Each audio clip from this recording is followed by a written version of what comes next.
Hello and welcome to One Stop Co-op Shop Streamed, your one stop for co-op news and playthroughs. And today I'm playing through the Gaia project. We're playing it solo. I'm going to play through, kind of teach you how to play, and I'm going to do a mini review at the end.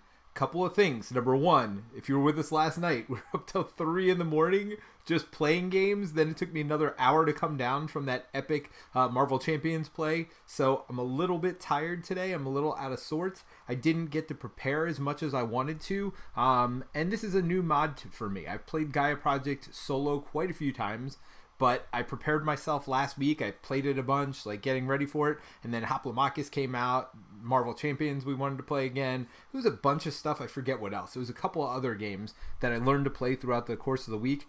So I'm not exactly where I want to be with the rules right now. But that being said, I played this game a bunch, so it should go fairly smoothly. But if I missed something, I apologize.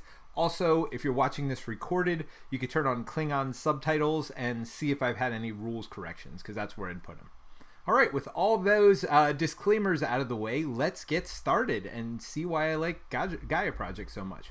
All right, so what is Gaia Project? It is I described it as a 4X game, but it's not really. I guess it's kind of a 2X game where you're it's a Euro game. Let's start with that. It's based on Terra Mystica, but the goal of the game is to build structures throughout the solar system, terraforming planets into the type of planets that you can use. You also want to get on these Gaia planets because these things are, hot commodities that people want. And actually, as you see here, you get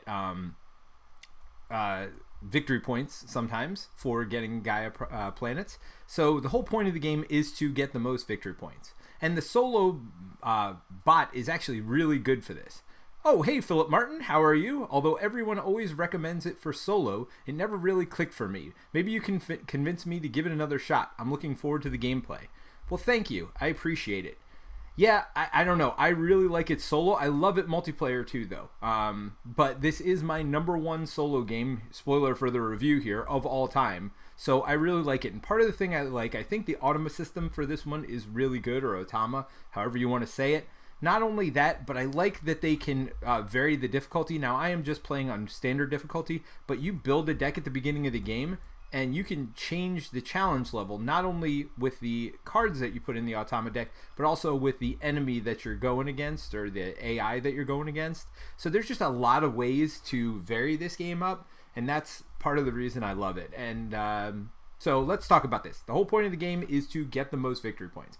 Well, what is a victory point and how do you get them? So these things here are victory points. Normally you keep track of it on this board here, but this mod has us keeping track of it here. So everybody starts the game with 10 victory points because you can lose victory points. And actually you do it, usually when you lose victory points, you're choosing to do so because you are cycling your power, but we'll talk about that in a minute. So some other ways to score. Oops. And I will say this mod is good, not great. Certainly not as good. Oops, wait a minute. I do want this here. Not as good as some of the other mods we've played with in the past.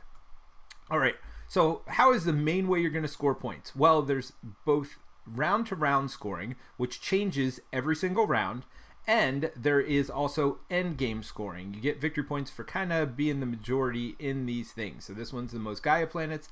This is the most structures in a federation. And we'll talk about what that means.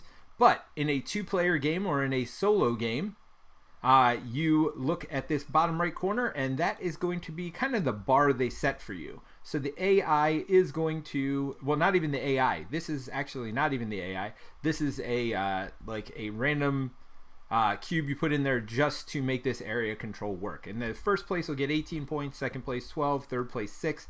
There is a way to tie break. But so that's end game scoring, and these change from game to game. That's one of the things. Philip says number one even. Wow, that says a lot. It is. It's my number one solo game. Now, I'm not typically a solo gamer, but this one just sings to me. And part of the reason is this. End game conditions are going to change every time. Another way to score is you're going to get this tech track here. If you can get up to the top 3 spaces on the tech track, you're going to get 4 points for each space you advance to. So that would be 12 points if you can get all the way to the top of one of the tracks. And then finally, if you have resources left over, you're going to get 1 point for every 3 resources you have at the end of the game. But that's not all for random scoring in the game. The other random scoring is every single round. And again, these are randomized as well. There's 6 rounds in the game. You are going to score for a different thing. So in the first round, you're going to score 2 points every time you move up on the AI track. So every time you research technology, you are going to get 2 points in this first round. In the second round, every time you build one of these level 2 buildings, trading stations over here. So you have to start by building mines, then you can upgrade those mines to trading stations.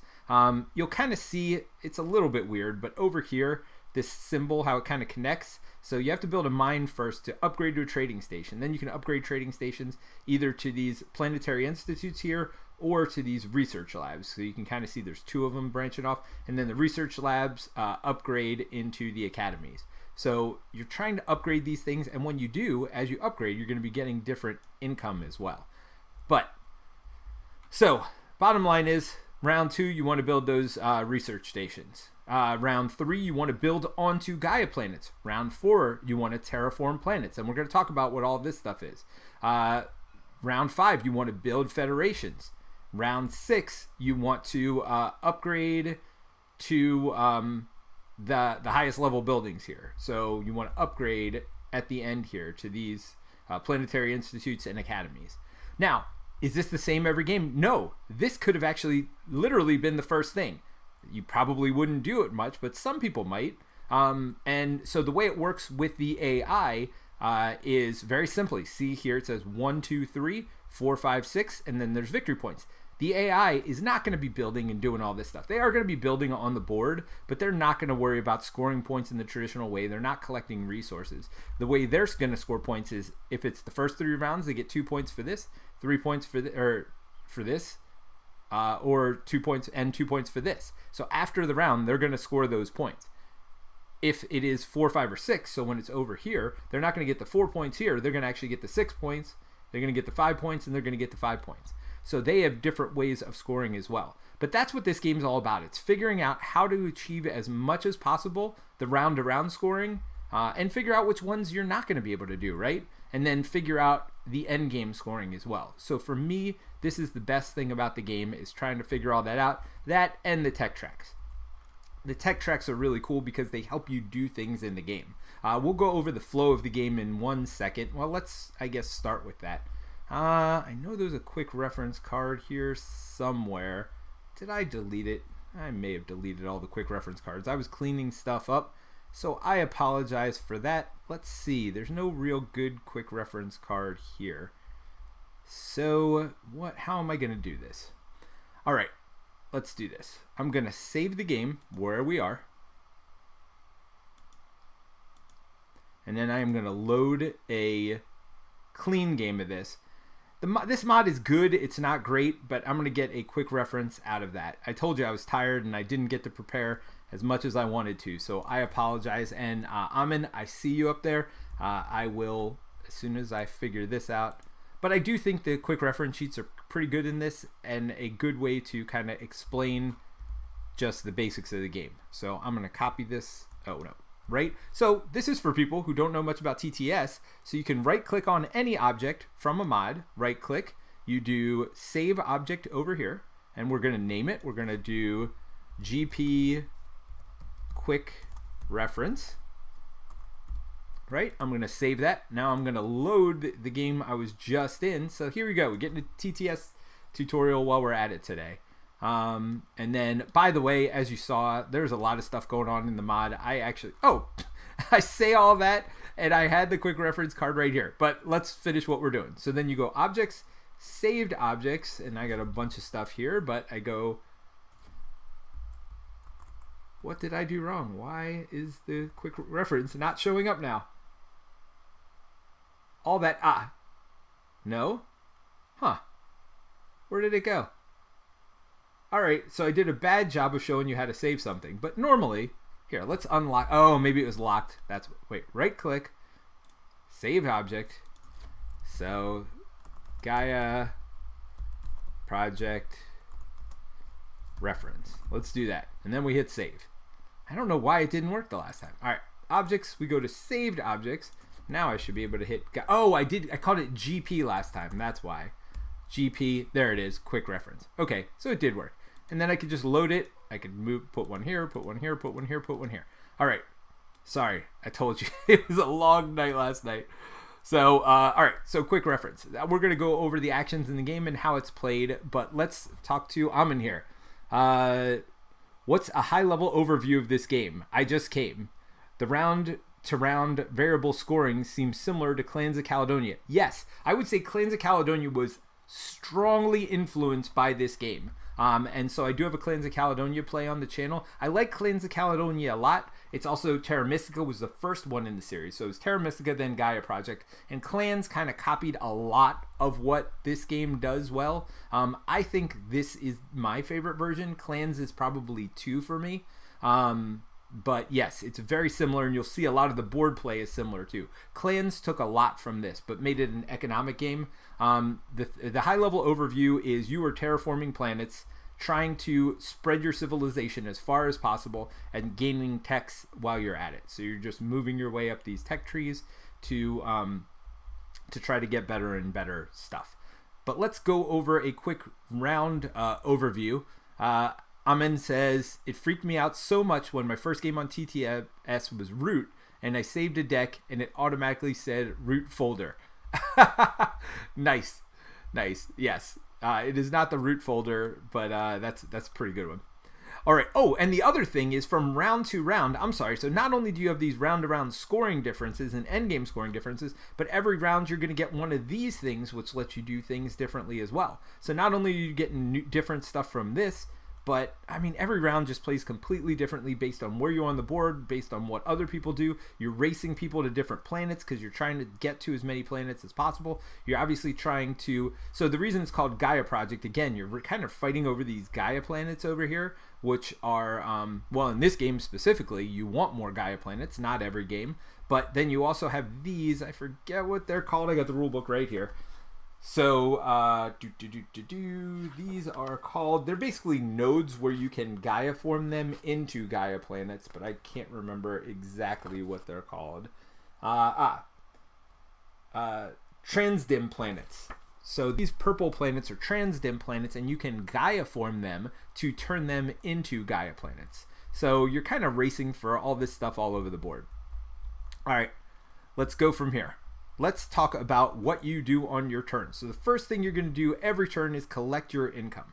So you get your income based on what you've unlocked. So let's look at the board. Right now we have nothing on the board, but we're going to get one white resource, which is the ore, every turn from this. And you're going to get one knowledge over here. This helps you research on those research tracks. So that's all you're going to get kind of at the beginning of the game. But actually, you're going to put 2 of these out. So you're going to get more. So we start the game with 15 credits, with 2 knowledge, and with 4 ore.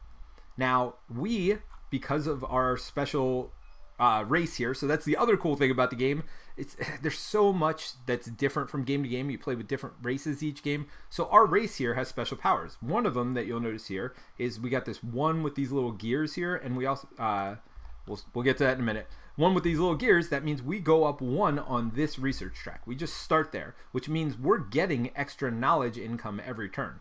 Red, because of the faction that they are playing, you'll see they get 1 up on this like shaky hands track.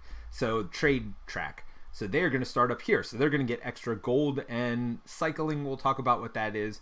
But bottom line is they're going to get extra resources each turn too. Now I say that, but they are the AI. They don't get anything, right? They're not going to do normal turns. All they are doing is really putting stuff on the board to mess with you and getting victory points based on this stuff. And their cards will sometimes give them victory points as well. You'll notice here it says they'll get victory points, things like that.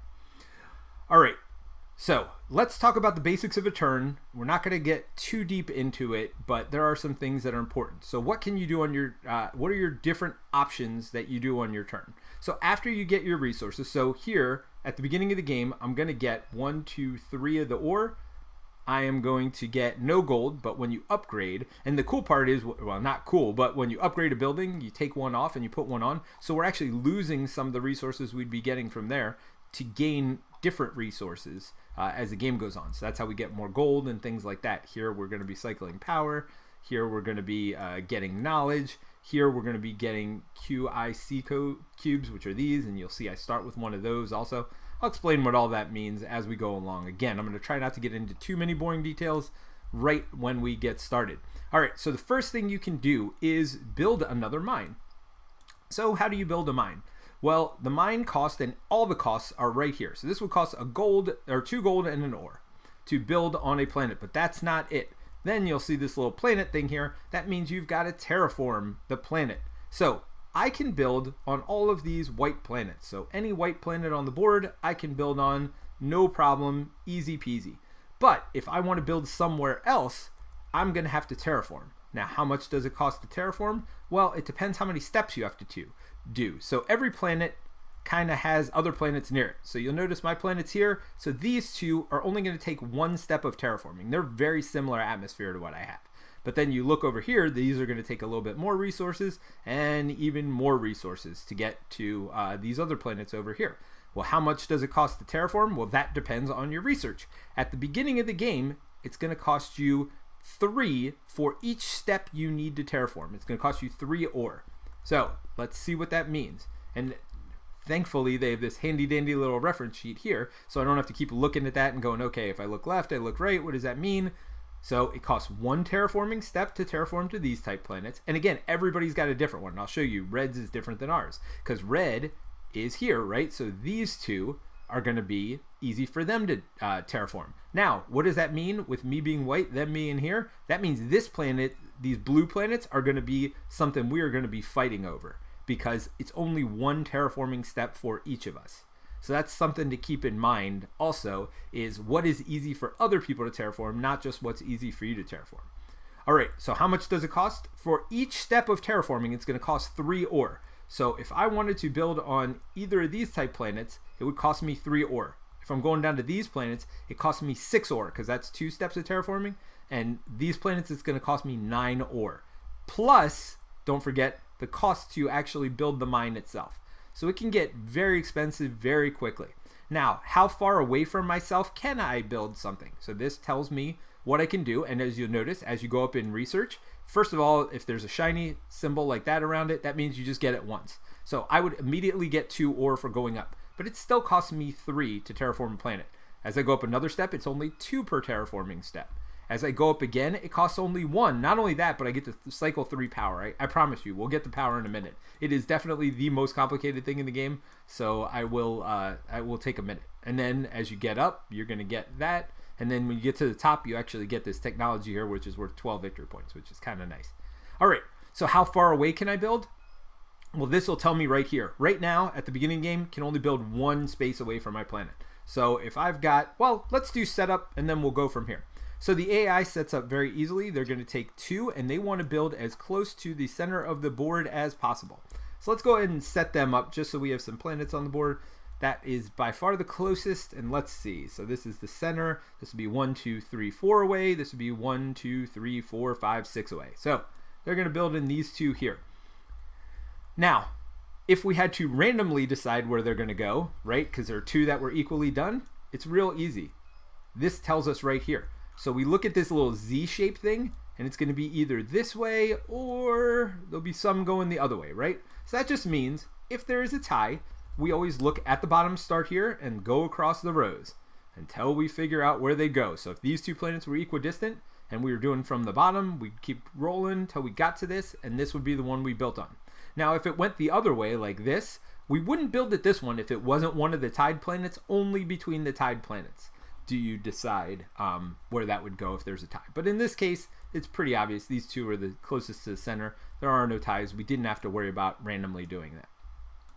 But the other thing we have to determine for the AI at the beginning of the game, we'll shuffle their cards, is which of these they're going to take.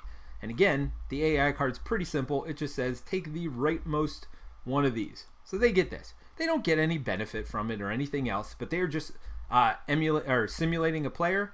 And so that's what they do to make sure that you don't have all the options in the game. All right, so when you build the AI deck, so we said there were different difficulty levels in the game, and that's represented over here. You're always going to use the 6 starting cards. Well, not always, actually. You could take some out. So those are the ones, you'll notice the little number 9 here, number 2 here. 7 here. The starting cards have that starting number in green. So we're going to take the 6 starting cards, and then we're going to add 1 random card to it and shuffle them all together. And it tells you that right here. So this is the, oh no, this is the errata, but, oh, wait a minute. Sorry. This is the Automa player aid. We're going to go through this and rely on it heavily. Like I said, I didn't get to prepare as much as I wanted. So to build so they get 10 victory points. They get level 0 on each, and then you do setup from their faction card. So this faction doesn't have any setup at the beginning.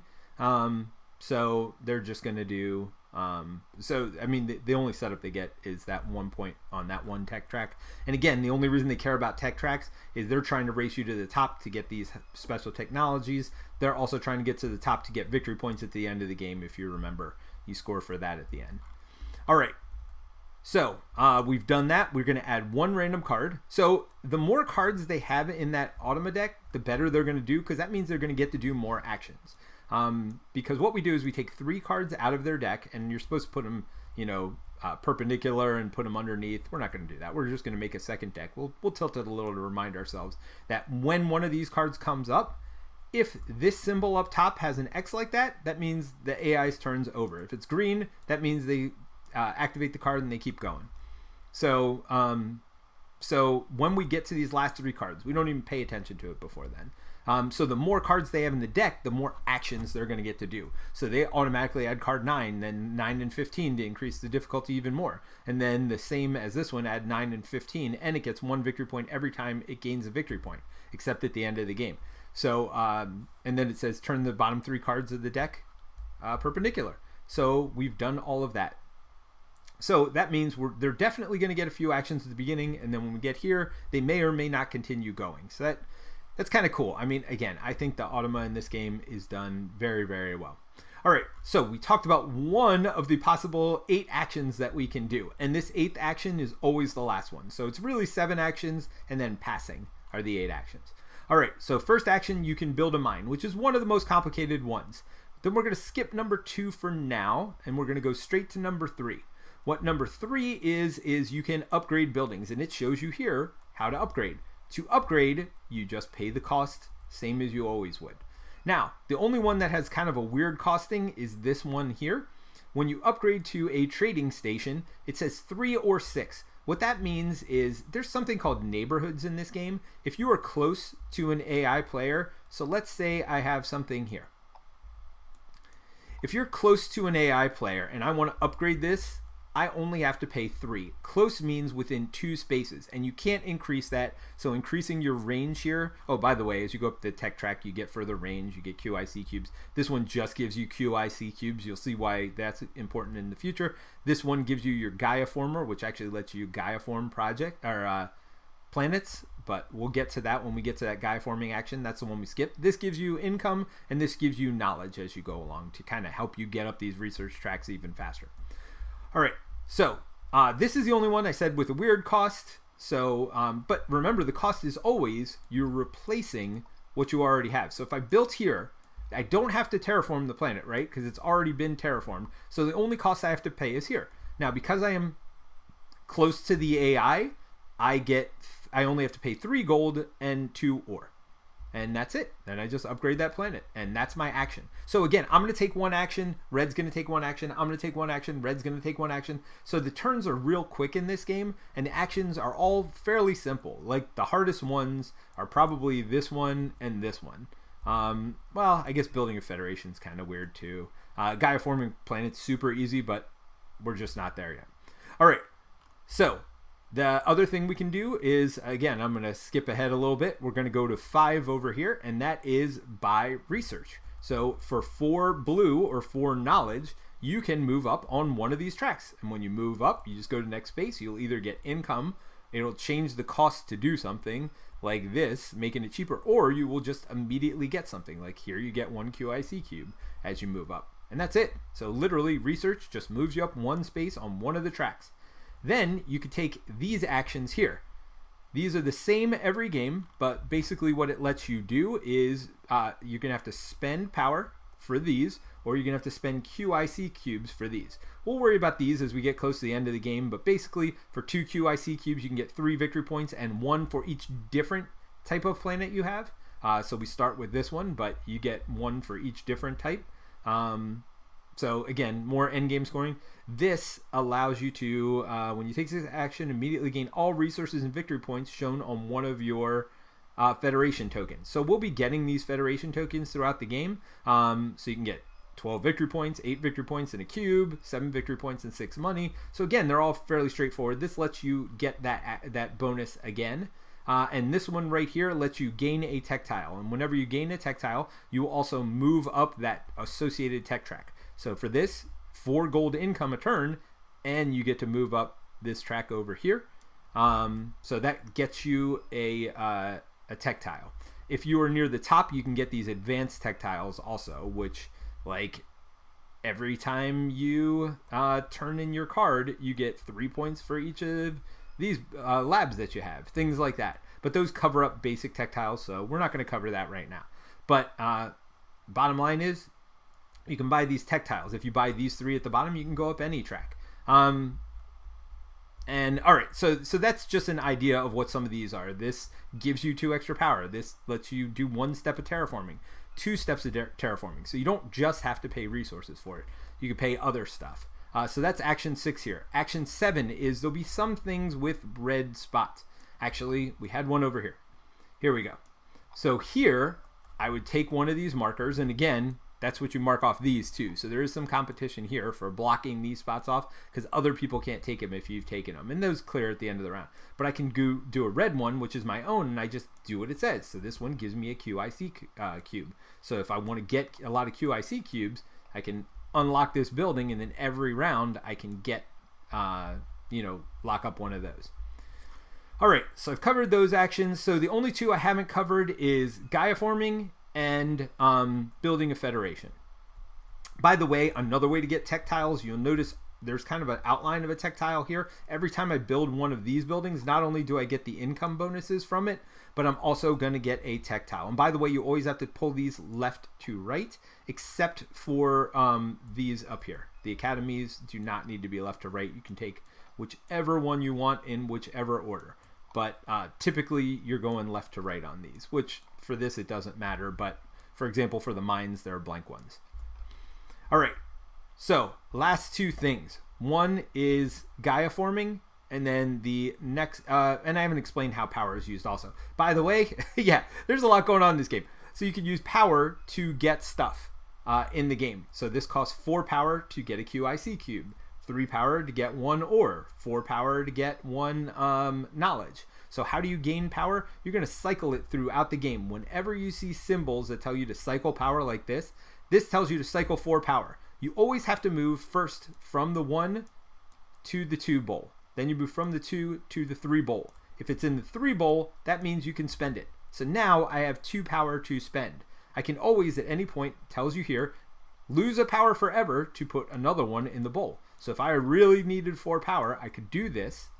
And then I can use 4 power to do one of these actions. Get 7 money, get 2 knowledge. I could use it to get a QIC cube, right? I could use it. You could always spend 1 power to get 1 gold. That's always an option. So that's how power gets cycled. The other way it gets cycled is, remember I said these neighborhood bonuses? Why do you get a benefit for being close to somebody? Well, they get a benefit for being close to you too. And this is how you can lose victory points. So if they have a level 1 building, and again, if you look on your building board here, it kind of shows you what's like level 1 buildings, level 2 buildings, level 3 buildings. So if you have a level 1 building, you just get to cycle 1 power if you are within 2 of anything they do. So anything being really just the top 2 actions, right? It could be building a mine, or it could be upgrading something. If you are within 2 of them, you get to cycle 1 power just for being near them. So you'd get to cycle 1 power for being near them. Then you can spend power again, 4 to get 4 gold or whatever else, 4 to get 1 ore, or I guess it's 3 to get 1 ore, 4 to get 1 research, whatever. You can spend it once it's in this bowl. Not all the power has to be here. You can spend it whenever you want, but remember, when you spend it, now you got to start cycling from the beginning again. You can't just move this over here unless you do it by discarding. All right, so that's how power works. It's kind of cool. Now, if I had a level 2 building, you'll notice for my next level 2 buildings, there's 2 little discs there. That means I get to cycle 2 power, which seems great and is great, right? But this is where it costs you victory points. It costs you 1 less victory point than the amount of power. So because I have a level 2 building here, if I want to get power from this, I'd have to spend 1 victory point to cycle 2 power. Now that's okay. You know, it's worth it sometimes. It's not at other points. If it's a level 3 building, same thing. I get 3 to cycle 3 power, but it costs me 2 victory points. So that's cycling power, and that's what like local neighborhood bonuses get for you.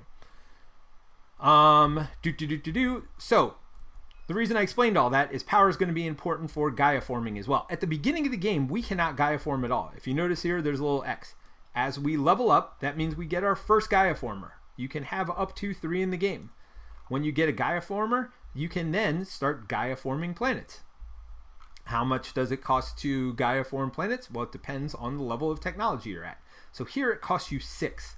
Now this power is spent differently because why not?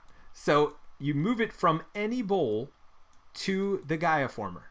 It doesn't matter where it is, you move it. So you clearly want to spend all of it first, even if you're just spending it for 1 gold each, you want to spend it. So I'd want to spend this first before I moved it over. And these, by the way, are free actions. So these you can do in addition to whatever else you're doing on your turn. So I move it over here to this Gaia forming bowl, and then I can put this on a planet. Let's say, oh, I'm going to have to toggle off these grid. All right. So any of these purple planets here, these are the planets that you need to Gaia form. All right. So I just spend that and I move that there. So how does Gaia forming work? Oh, where are the Gaia planets? I hope I didn't delete those. Oh no, here they are. So here are the Gaia planets here. All right, so that is Gaia forming. That's it. Now you don't have this power to use. It doesn't cycle. It doesn't do anything else. So I said first step was gain your income. Second step is actually called the Gaia step. You take all this and you'll see the arrow. You put it over here in your 3 spot. You do that after you gain your income. So remember, if you're cycling power, you're not going to get to cycle any of that power that was in your Gaia forming area over here. So that's why it's sometimes beneficial to buy. So you notice here for 1 ore, I can buy a power for each ore. So I can buy a power token, meaning take it from out of the game. I don't even know where the bag is for this. And I mean, I'll just copy it just to make sure I have some over here. And you can add it back into your bowl. So in the level 0. So you can lose it by spending it here, or you can get some back by doing that. Or you notice here, we talked about it earlier, you get 2 power for spending 3 power. So I know there's a lot going on. The last thing we're going to talk about is federations. To build a federation, you have to have 7 levels worth of buildings able to be connected to build a federation. Remember, one of our goals for the game is to have the most structures in a federation. In one single federation, you want to get a ton of structures. So how does this work? Well, it works by being connected. And so let's say we had built this on the board. Throughout the game, doesn't matter how we got there. Let's just say this is what's going on. So academies, remember, they have the 3 dots. That's how many they're worth. So that's a level 3 building. It's a level 2 building. So that's 5 points. And these are each level 1 buildings. Oh, no, I'm sorry. This is another level 2. So this is 8 points worth of structures. So if I want to combine these into a federation, what I have to do is put out satellites. Now, how do I put out a satellite? These are satellites. So I can put it on either this spot or this spot. It doesn't matter. And again, let's take the grid off for this. All right, it doesn't matter which spot I put it in, but that connects these buildings all into one federation. Whenever I do that, I get to pick one of these things to get. So I'm going to immediately get 7 victory points and 2 ores, 7 victory points and 6 gold, or 8 victory points in a QIC cube, or all these things. All of them are all symbols we've already talked about. I actually said I wasn't going over all the rules. Well, I basically have at this point. So that's building a federation. Or if they're automatically connected, like, I don't know, there's a large cluster of places. So if this was like a level 3, this was level 3, and this is a level 1 building over here, that's 7 or more points, then that would be combined to a federation. So that's as easy as it is. You build a federation here, you get one of these tokens. Now these tokens do a couple things. You have to use them to get to the top here, and you have to use them to claim these these special technologies. I forget what they're called. Advanced technologies. Yeah, advanced techs. So when you do that, you take this and you flip it over. You've still gotten what you got from it, but you'll see it's green on this side, this little symbol, and red on this side. That means it's used or not. So again, you need to use it to get to the highest level on each tech track, and you need to use it to get these advanced technologies. All right, I've been over a lot. So let's see what's in the chat. So Ben Foster said, didn't realize this had solo. Yes, it is, in my opinion, the best solo game out there. The solo's in the base box. Amazing game. We'll get to the review later and why I think so. But I think I've made it clear so far through my rules explanation. Glad this is being covered again by OSCS. It's really great for solo play. I agree. Even Mike said, and Mike's not a Euro gamer, he said that this is his favorite automa system or automa system that's out there. I really think they did a great job with it. All right.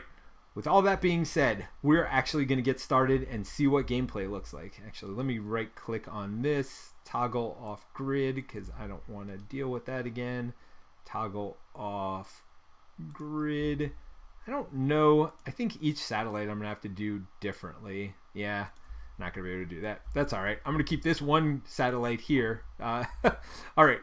So let's start. So if you notice, by the way, every faction sheet is different. So this is unique to my faction sheet. All of this is unique to my faction sheet. So let's see what my special power is in the game, and let's see what the AI special power is too, and what they're trying to do. All right, so for me, and I may need to look this up, I can spend something from here, put it in my Gaia forming area. Oh, at the beginning of the turn, you get back everything. I said that, and also, if you've got a Gaia former on one of these purple planets, you turn it into a Gaia planet. So it then just automatically becomes a Gaia planet at that point. So that is how you that's how you turn these planets into Gaia planets. All right, well, I don't start with all this, unfortunately. It would be nice if I did. I'm going to turn this back to 90. Gonna get all my stuff back off the board, but I do start with 2 mines on the board, and you basically get to start wherever you want. There is a drafting system that you would normally do in a standard game where first player places their first one, then everybody else plays one and does snake drafting back the other way. So basically I need to find white planets to put myself on. Well, I know I'm gonna want Gaia planets, and there's a bunch over here, so I'm definitely gonna start here. And then, what planets do I easily upgrade to? Black and blue planets, and we said blue are the ones we're going to be fighting over, so I'm going to definitely want to get to this one before the AI does. There's a black one. There's some Gaia. So this is telling me I'm going to want a Gaia form pretty early, because, so that's the other thing, the map is different. These tiles are 2-sided, so you could flip them to either side. Let's see, let me lock this one, and they're different on the opposite side. So oh, because I changed it to 90, that is the problem. But yeah, the map layout and the rotation you do is random as well, so this map's going to look different each time. So right now I'm seeing that there's a lot of planets that can be Gaia formed kind of on this side of the map, so maybe I just kind of stay away from the AI. I mean, the other option is to get all up in their grill and start putting over here or here. But there's not really any blue planets over there either, right? So do I want to start all the way back here? Well, let's start here. This way, at least, we'll get some power cycling off of them doing stuff. Because over here, I'm kind of far away. But I am going to fight for this blue planet, like, first thing in this game. That's one of my early goals of the game. So let's see, what do I want to do? Do I want to cycle a lot of power? If I do, then I'm going to score 4 points when I return this tile for every one of these high level buildings I have. Well, that's not going to happen. I'm not going to have very many. I may want to get some income. You start off with not very much ore at the beginning of the game. Getting a little additional ore might help me. And I score 1 for every one of these planets I have at the end of the time. This will let me travel up to 3 spaces, 3 additional spaces. So in addition to my 1 range, I can get up to 4 away. That seems pretty good, and cycles 2 power. That's the only problem with it. Not really going to get enough power if I do that. If I cycle 4, 1, 2, 3, 4, but then I don't love what's at the top. So what am I going to take here? I'm going to go with the straightforward one. Now, there is a way to do auto income here. I will probably use that going forward. But for turn 1, I kind of want to walk everybody through where you get all your income and all that stuff. By the way, this is basically telling me what's on my tech tracks here. Oh, yeah, no, I don't get to level up for free. So I can just change this to kind of show what benefits I currently have. It's really beneficial for the income stuff, though. All right, so I always like to start on the bottom left of my board. So you're going to get 3 ore at the beginning of the game. 1, 2, 3 ore. Then, I'm not getting any gold, not getting anything from any of this stuff. By the way, this level 4 upgrade is special for every race as well. Wow. All right, so each of these count as 2 when I upgrade, and it cycles me 4 power and gives me a free power every turn. All of that seems really good. I want to get up to that level 4 as quickly as possible. Now, again, I want to consider all this. This turn, I definitely want to get tech. All right. So let's not think about all that right now. I just got my ore. I'm going to get 1 knowledge from this. So my knowledge is up to 3. Remember, we need 4 to do anything useful, but there are ways to get knowledge with power and stuff.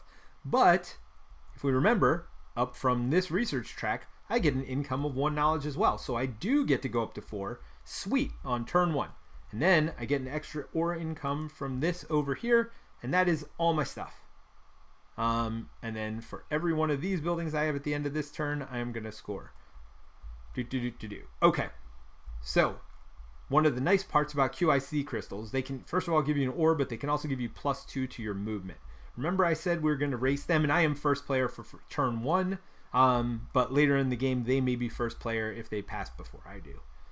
Alrighty, so turn 1, I think I want to get this building right here. What am I scoring for? You know what? I'm going to pull this closer just to remind myself. So that's for knowledge increase. Oh, so I could do that to get a QIC cube to start getting up here. Because let's see.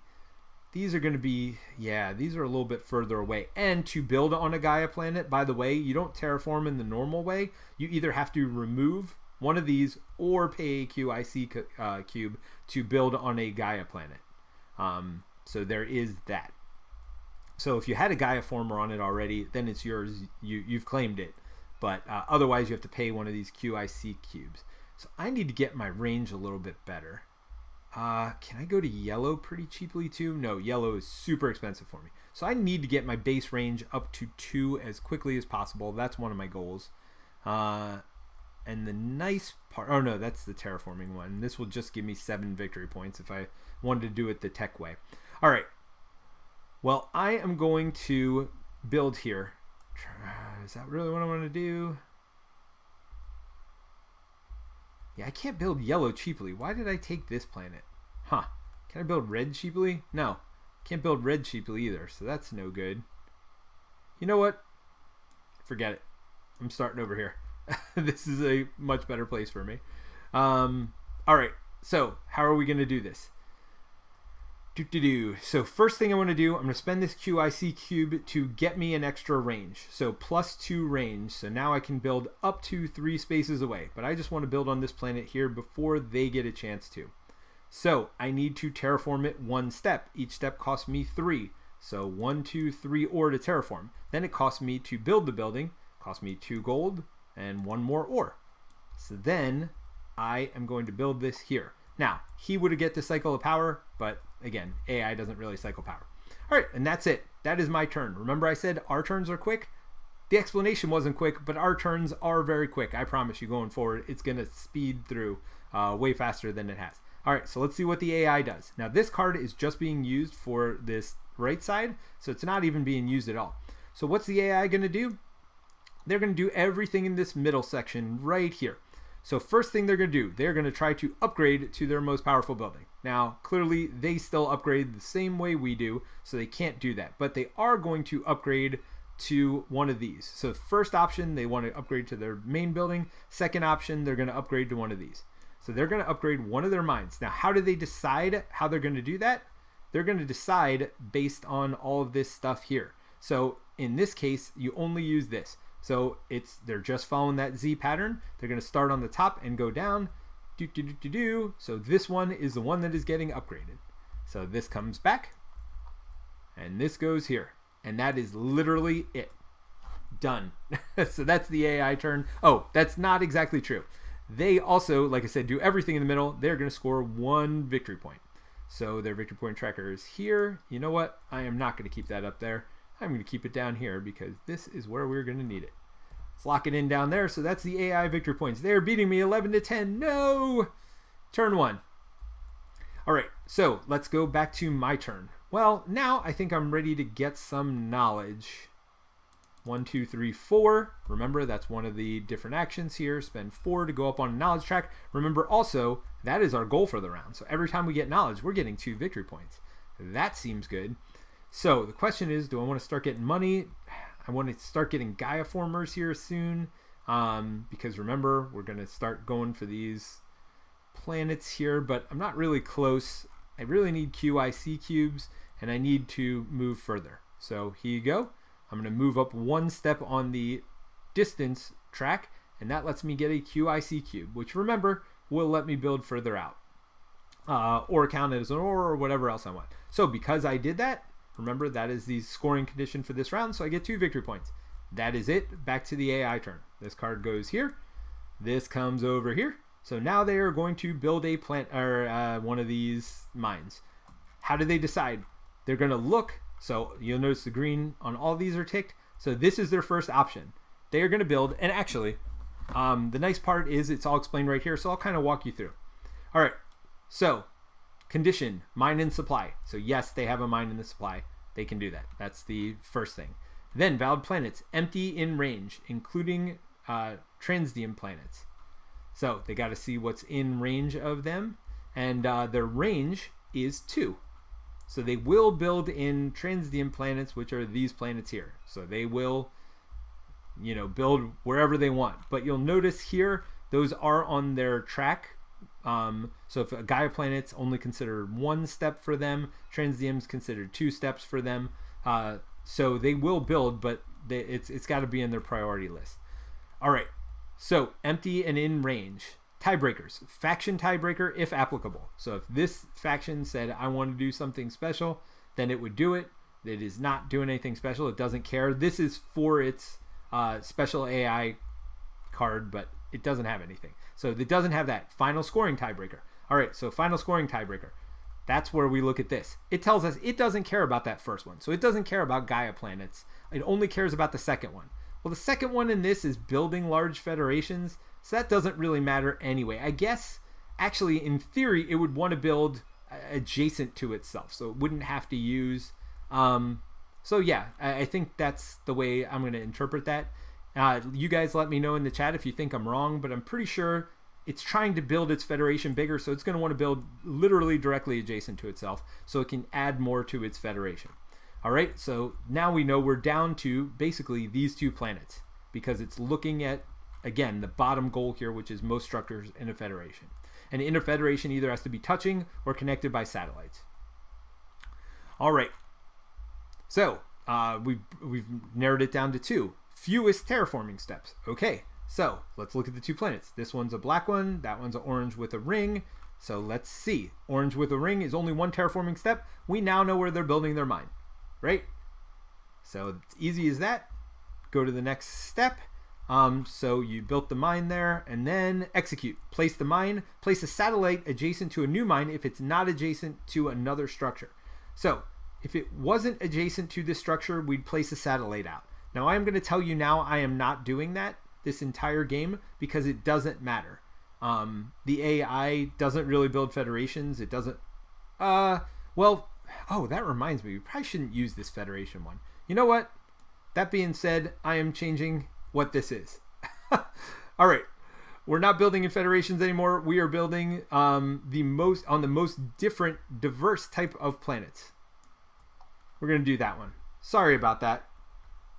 Because I don't know how the federations work for AI. There's actually something in the rules, but I'm not going to do it. Now, with that being said, I always like to put cubes on the planets I'm already on to remind myself how many different planets we have. So we both have 1 now, actually. Yeah, now I don't have to worry about Federation. So let's go back to that scoring system again, or that card again. So they want to do it within range, which is 2. They're looking at the bottom one, so they want a different type of planet.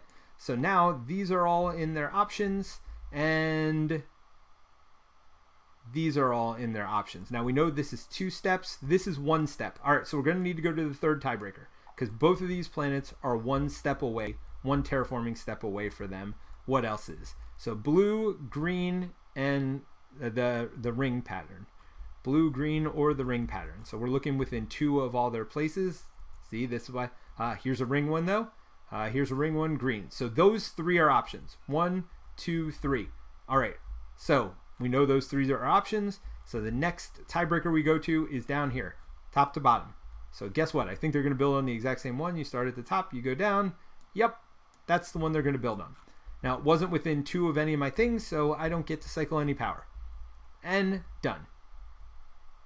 Sorry, I changed that second one just because I don't know how to do it. Oh, and then I'm going to mark that they already have this type of planet here. All right, easy, easy, easy. All right, so back to my turn. What did I want to do? Got lots of gold in this. So this turn I'm trying to go up there, but that's not really going to happen. I already went up once. I'd love to go up again, but I'm not going to. Next turn we're going to want to upgrade stuff. So I don't necessarily want to upgrade right now, but I do kind of want to get to my Planetary Institute. That's going to cost me 6 white. Do I have 6 white? No, I only have 4. And a minimum of 9 gold, but maybe 12 gold. So how do I get 2 more of these? Well, I can spend a QIC to get me 1, and then I could spend 3 power, but I don't really have good ways of cycling power unless I do something on here that lets me do it. No. All right, so I'm not getting up to my Planetary Institute this turn. So you know what? I think I'm going to build some mines if possible, because again, I want to get on as many different planets as possible as well now, which by the way, I've done that. So with that being said, do I want to... So now not only do I want to build further, but I actually want to increase my terraforming. So maybe that would have been smarter. All right, so with all that being said, I'm not going to get the QIC code. I'm going to go up here instead and get 2 points of this. So we will keep this at 1. This is going to go to 2. Yep, all right. So that's actually, all right, I knew before the game even started what I wanted to do. So that way I got my 6 points. That way I can upgrade. So I want to upgrade close to them, right? So I'm going to upgrade this mine right here. So that will cost me 3 gold only because I'm within their neighborhood, and 2 ore. 1, 2. So I'm going to upgrade here to here. That doesn't hurt me too bad because again, I'm covering up a blank spot there. All right, back to the AI turn. They move this over, they flip this. So this is the last guaranteed action that they have. Oh, I'm sorry, they would have gotten 3 victory points on that last one too. I always forget that. I don't always forget it, but you guys keep track of me. Make sure I don't mess that up too bad.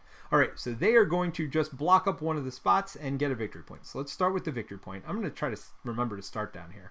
And then they're going to block a spot up. How many? 1 over from the side.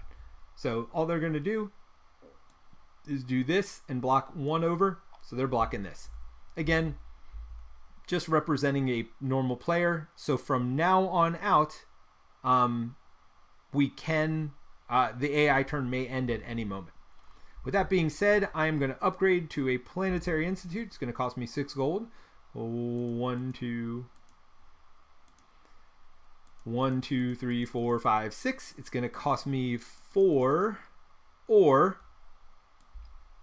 And I am upgrading. I don't know that this was the smartest move in the world, but you know what? It is my move, and I'm sticking with it. So that lets me get my faction special bonuses, all power here, count as 2 power, and I get to cycle 4, and I get to add a power each turn. So that seems not terrible. And remember, over here, I can trade in any power over here for knowledge by putting in this Gaia project, or this Gaia forming box over here. So pretty happy with that. for now. We'll see what happens. All right, so let's see. First things first, we look at, do they continue? Yes, they do. So then they're going to do their special AI actions. So that's why we go to their card. First thing they want to do is upgrade. Well, guess what? They can upgrade. Number one option is upgrading their trading station. They're going to Planetary Institute turn one, just like we did. Boom. Planetary Institute. All right. All right. If upgrade action is not possible, take a build mine action with a range of 3 instead. So let's give them 1 victory point for that, plus 0 for that. And then this says ongoing ability. After upgrading to a trading station, which they just did. Oh, no. Wait, what? Oh, after upgrading to a trading station, the Automa gains 3 victory points in addition to any other victory points it gains. That is ongoing from the beginning of the game. I am sorry, they did upgrade to a trading station earlier, so that's 1, 2, 3 victory points. So every time they get a trading station, they're going to get 3 additional victory points. Well, that's not wonderful. So they did have a special power. Cool. All right. Well, that is the Automa's turn. It is back to me. I don't really have a lot. I got 4 gold is all I have left. I think I'm going to call it a good day. So I'm going to put this back. And actually, when we put it back, we're technically supposed to put it to the right spot. What do I want? I kind of feel like I want additional range, which would also let me cycle more power, which seems good, but getting more money, and every time I build on a Gaia, or for every Gaia planet I have, seems good also. But I don't have very many Gaia planets early. I'm going to take this one. It's going to let me cycle more power, and it's going to give me an additional range boost once for this turn. So maybe I'll use it to get some of these Gaia planets. Maybe I'll go all the way out here. Because I didn't increase my range, right? So this is going to let me do some stuff I wouldn't have otherwise been able to do. All right, so I'm going to do this, but I don't get this benefit right now. I get it during the turn. So I put it face down to say, my turn is over, I have passed. Now the AI is just going to keep going until they are done with their actions. And they do get to keep going. They have a green dot here. So they're going to build something. They don't care about the conditions within range 2. All they care about is top to bottom, all that stuff. So we're going to build something within their range, starting at the bottom. That is all that matters. So range 2, here we go. Boom. Easy enough, right? The beginning of this game and explaining things took a while, but all right. So then they pass. Now, when they... I'm sorry. They would have gotten 1 victory point when they did that as well. So they pass because of this. And when they pass, they take the rightmost one, which is this one. Again, doesn't really matter what it is. They don't really care. They're just simulating taking stuff away that we might want. All right, so that's that. They don't get anything from this. They're not collecting income, none of that. So if anybody has any questions, I know we've covered a lot, but I think it's going to start going real fast now. So the end of the round happens, so they are going to score 2 victory points. I don't think it's going to automatically do that for them, so I'm going to give them 2 victory points. I'm going to put this here. Oh, and actually we can start updating this stuff too. So he just built on a brown planet. Oh, wait a minute. When they build, so final scoring, tiebreaker, fewest terraforming steps. I'm sorry, they still want the fewest terraforming steps within range. So is that a 1-step planet? It is. So that worked out. All right. So... oh, but they already have that one. But again, they don't care about victory points on this card specifically. So yes, that was 1 terraforming step. I'm sorry, it wouldn't have just been top to bottom. You still always look at what's the least. And again, it says to put satellites out, but that's because there's an end game victory thing that's like for number of satellites you have out. We're not going to worry about it. It's unimportant for normal play. All right, so we're going to flip this over. I'm going to try. Nah, I'm not going to do it. I'm going to calculate income each turn. So end of the round happens, we flip this over. Oh, that's because of this. Well, hold on. But if we get it to the right spot, it'll do it. So let's see. Nobody's on a Gaia planet yet. He has 2 different types of planets. We have 2 different types of planets. So that works. And actually, I'm going to put an extra one on our starting planet, or a bigger one on our starting planet, just to remind myself when I'm trying to figure out steps and things like that. All right, so this round, we are trying to upgrade to these. All right. So my turn. Let's get my income. So I get 3 income from here. So 3 ore. 1, 2, 3. I am going to get, let's worry about this. Knowledge 1 first, then we'll do this. All right, so I'm going to get 4. I can do them in any order. So actually, I'm going to take these 2 first. 1, 2. Then I'm going to do 4 from here. 1, 2, 3, 4. Now I get to add a power. So I'm going to do that. Oh, and then I forgot to clear this off at the end. So that is that income. That is that income. And oh, one more knowledge from up here. And that's it. All right. So that is literally all that we do for the upgrade phase. For the AI, they are going to get 1 more card added. So each turn they're going to do more and more stuff.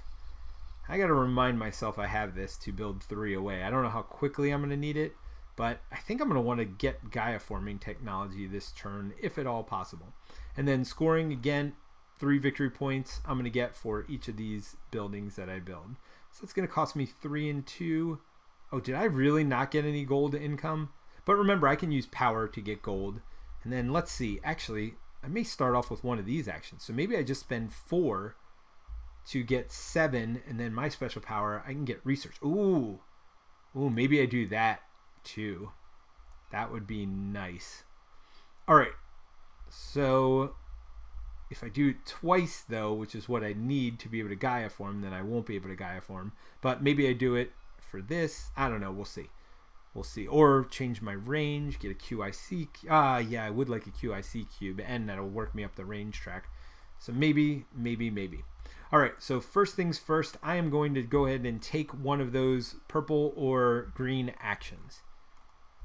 I have 7 money, I think, right? Because normally I'd only get 4 money. Yeah, let's go ahead and get 7 money. So I'm going to go ahead and take this, put it on the 7 money one, spend my 4 power. So remember, each of these is 2 for me because I've upgraded. You know what? You upgrade, may as well use it, right? So that's going to be 4, so I get 7 money. 1, 2, 3, 4, 5, 6, 7. All right, that is my turn. Done and done. AI turn. They're just going to block off something and get a victory point. Oh, let me take off 3 to remind myself that those will be their final 3. So 4 over, they're going to block a spot. Now they don't block the spot I've already blocked. So 1, 2, 3, 4, bingo, bango, bongo.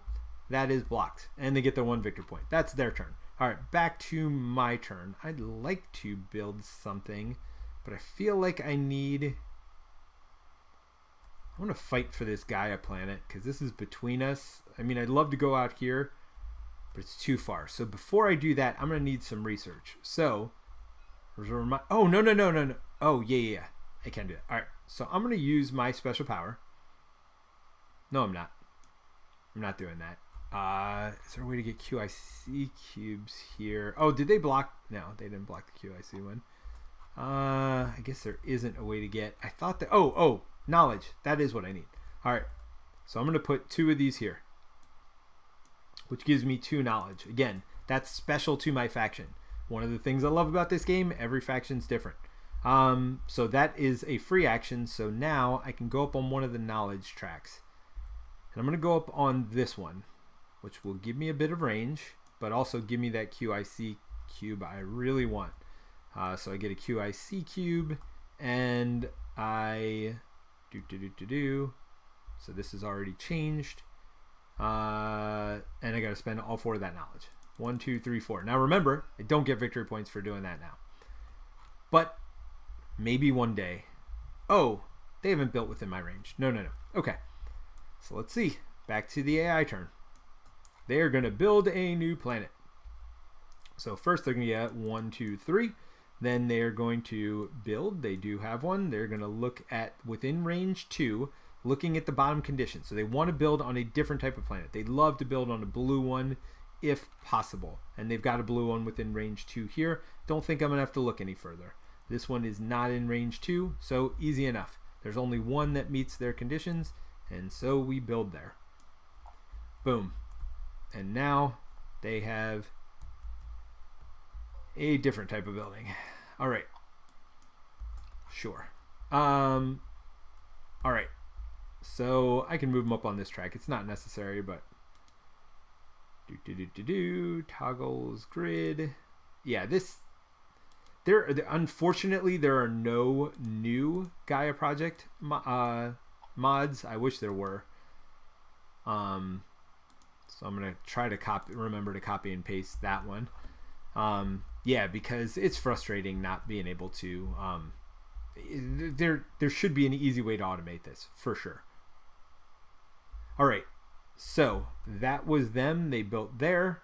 They got their 3 victory points, so they're done with their turn. All right, back to my turn. I am going to want to build. Yes, and I want to build on a Gaia planet. So, and I want to build on this Gaia planet. So I'm going to use this action here to build at range 3. So we'll take one of these, cover that up. That lets me build at +3 range, so it will let me build here because my range right now is only 1. So to build on a Gaia planet, just as a reminder, you not only have to pay the costs, so the 2 and the 1, but you also have to pay a QIC cube. That's why I wanted the QIC cube. I'm going to build a mine on this Gaia planet right here. I do have to spend 1 of these, 2 of those, and now I am done with that. So AI turn. And as you can see, the game kind of flies once you know what's going on and once you get into it. So they're going to go up on one of the tech trees. They don't care which one. That's a question mark. Sometimes it'll say on their highest one, but that's on any one, and they're going to go on the first one from the right. So they're going to go up on this track. And again, the only reason it matters is they really want to hear? I don't know. It doesn't matter. The only reason it really matters is for end game scoring. Like if they get to the top, that's all that matters. All right, so they are done with that. They get 0 victory points. Let's move back to our turn. And now you see part of the reason I like the AI in this game. You see how quick their turns can be once you know what you're doing. There are certain actions like building buildings that take longer, but most of them are pretty quick.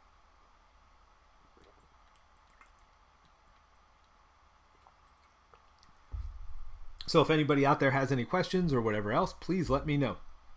All right, I'm going to upgrade this building. I am within 3 of them, or within 2 of them, so it cost me 3 gold. 1, 2, 3. It's going to cost me 2 ore, and then I'm going to upgrade. That'll get me some gold income as well, but it also, well, first of all, it gets me on a Gaia planet, which is a different type of planet. So I got 1 there, and I'm on a Gaia planet. So we got that going for us. So that covers kind of 2 bases there. We're on these end game scoring races. That action didn't. The earlier action did. I should clarify. All right, so trading station, but that's going to get me gold income, and I didn't lose anything because that was my blank mine spot. So that's good. But remember, every time I build a mine, I get 3 victory points. 1, 2, 3. Alrighty. They have 26. I have 15. Not going well so far, but that tends to happen. They tend to jump out to a lead a little bit early. Just got to play smart. But I'm pretty much out of resources, so I'm basically done here. But let's do their action. They are going to do their AI action at +0 victory points. So they're going to try to upgrade. They've already upgraded the top one, so they're now going to upgrade to one of these, which is going to give them not only the 1 victory point that they'd always get, but 3 more. So 1, 2, 3, 4. And they're going to upgrade based on whatever. So this is the only weird part. Is it doesn't really tell you. So I'm going to use all of these things to upgrade. I wish they had all the green dots done. I know every AI is different, but I wish they would have had all the spots done. So when they do it, they look at faction tiebreaker, then final if applicable. I mean, none of these are dotted, but they've all got to be dotted. So they want to get to a Gaia planet within range. Oh no, they're upgrading. I'm sorry. So none of this stuff matters except I think they want to do it as close as possible when upgrading. Let's look at the upgrading one. Priority, Planetary Institute, then Trading System, Tiebreaker, closest to your planets or directional section. All right, so actually this is super easy. They only care about being closest, and then they're going to look at directional, which will be top to bottom. All right, so they want to be as close to me as possible. Both of these are within, or this is within 2 of me. This one's within 2 of me, and then they go top to bottom, right? So that's it. It's going to be this one. Now, because I have a level 2 there, I can spend a victory point to cycle 2 power, and I will absolutely do that. So I spend 1 victory point, because again, this is a level 2 building. It's a trading station, so in doing so, I get 2 power. I got the power! Now, I could discard 2 power to move 2 over to here, and that might be an option, because that would let me do... Ooh, it'd let me upgrade to another... Oh, yes! Yes, yes, yes. So I probably will be doing that because, again, I get 3 victory points for every time I do that. So, heck yeah, why wouldn't I do that? Thank you for giving me that power. I appreciate that, AI. You look out for me, buddy. All right, so AI did just look out for me, so I'm going to go ahead and discard 2 power to gain 2 power, and now I'm at 4. That, again, is not an action. That's a free action, but that lets me go here, which I will absolutely do to get 2 ore. And then this power goes back down to here. So that gives me 2 ore. And I am done my turn. Back to the AI's turn. Do. All right, so at this point, it could end at any point, and it does. Yay, AI. You helped me out, and then you finished early. I like all of the things you just did there. That makes me super happy. All right. So AI is done. They don't score their 3 points, nothing else. That's it. So they do score this end of round bonus though. So they're going to score 3 points right there. So uno, dos, tres points for this end of round bonus. All right. So that is that. And now I get to build stuff because why wouldn't I? So I'm going to go ahead and upgrade to another trading station, which unfortunately is going to cut into my income a little bit. Now, I don't have anything that is close to them anymore, so it doesn't really matter what I pick, except for building federations and stuff. So I'm going to upgrade this one. If I upgraded this one, I would actually already have enough to build my first federation, so maybe I do that. The problem is, I think they're going to build here, and then I'll be able to upgrade cheaper later on. So I'm going to do the one all by itself. So I spend all 6 and 2. Because remember, it's 6 when nobody's close to you. To build this one over here. Get this mine back, which is going to cost me some income, which isn't great. But I'm getting more cash money income, which isn't the worst thing in the world. And that is that. By the way, if you see me keep clicking in the lower right, that's my buddy Don back in Kickstarters, man. 3 in a row. You go, Don. You're on fire. You guys know him from Secret Cabal. He's buying some Kickstarters right now. All right. So I upgraded that, so I should get 3 victory points. 1, 2, 3. Let's not forget that for this round's scoring. All right. And now back to, oh, nope, not back to the AI. They have passed. So they would actually flip that over when they passed. All right. So I think I'm going to want extra income, or income, and I think I'm going to want to build mines next turn. But let's see. Next turn, building mines on Gaia planets is important. This would give me extra knowledge, which is pretty good. Now I can get knowledge by knocking cubes back, but I'm going to want to build on a Gaia planet next turn, which might mean, well, this gives me victory points for every Gaia planet I'm on, but I don't need gold right now. I mean, I'm getting 7 and 2. It's not great. I'm gonna want more ore because I'm definitely gonna want to build. Now the question is, do I want knowledge or do I want victory points? That is a tough choice. I mean, I feel like knowledge is always the right answer because that gives me more options. All right, so this goes away. All of these go away during cleanup step. Well, we're not to cleanup step yet, but now we're to cleanup step. So all that stuff goes away. This will go away. And we are on to the next scoring. And that is 2 of the 6 rounds. I've got the power. All right. So let's go to the income phase. So during the income phase, I'll start with this time. I get a knowledge, and I get an ore. Then I get 2 more ore here. I get 7 gold. That is not gold. I would love... Oh. So I had 1 knowledge. I get 7 gold. Wow. 7 knowledge would have been real nice. I do get another knowledge from here. I do get another knowledge from here. And any other income stuff. Not from that. So I already got that income. So now it's just this income. So I'm going to cycle 4 power first. 1, 2, 3, 4. And then I'm going to add another one in. And then, now that all our income phases are over. Oh, wait. Gotta add 1 to the AI.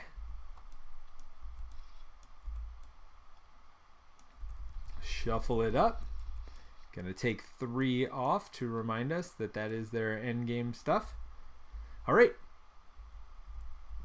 Doesn't matter. And all right, so now we're to the Gaia forming step. This is where if we had a Gaia former out, we'd upgrade to a Gaia planet. We are not at that point in our lives yet.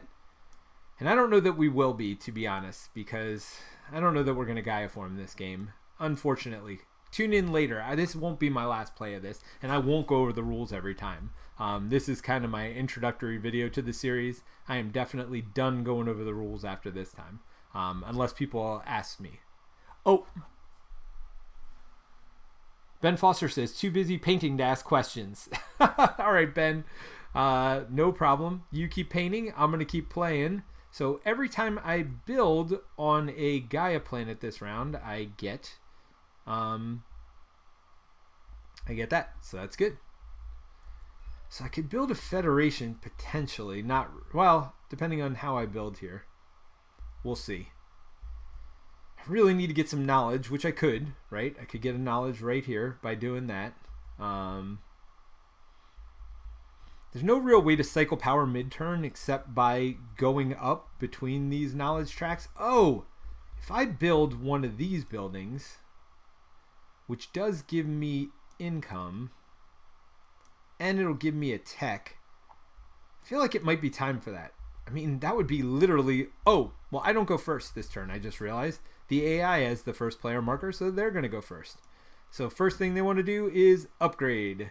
So they're going to upgrade based on direction is all they look at. And again, proximity to me. Oh, they're going to cycle my power. Good, good, good. All right, but they are going to get 4 victory points. So they're getting 1 because the card says 1, and then their special power, every time they upgrade to one of these, they get 3 more.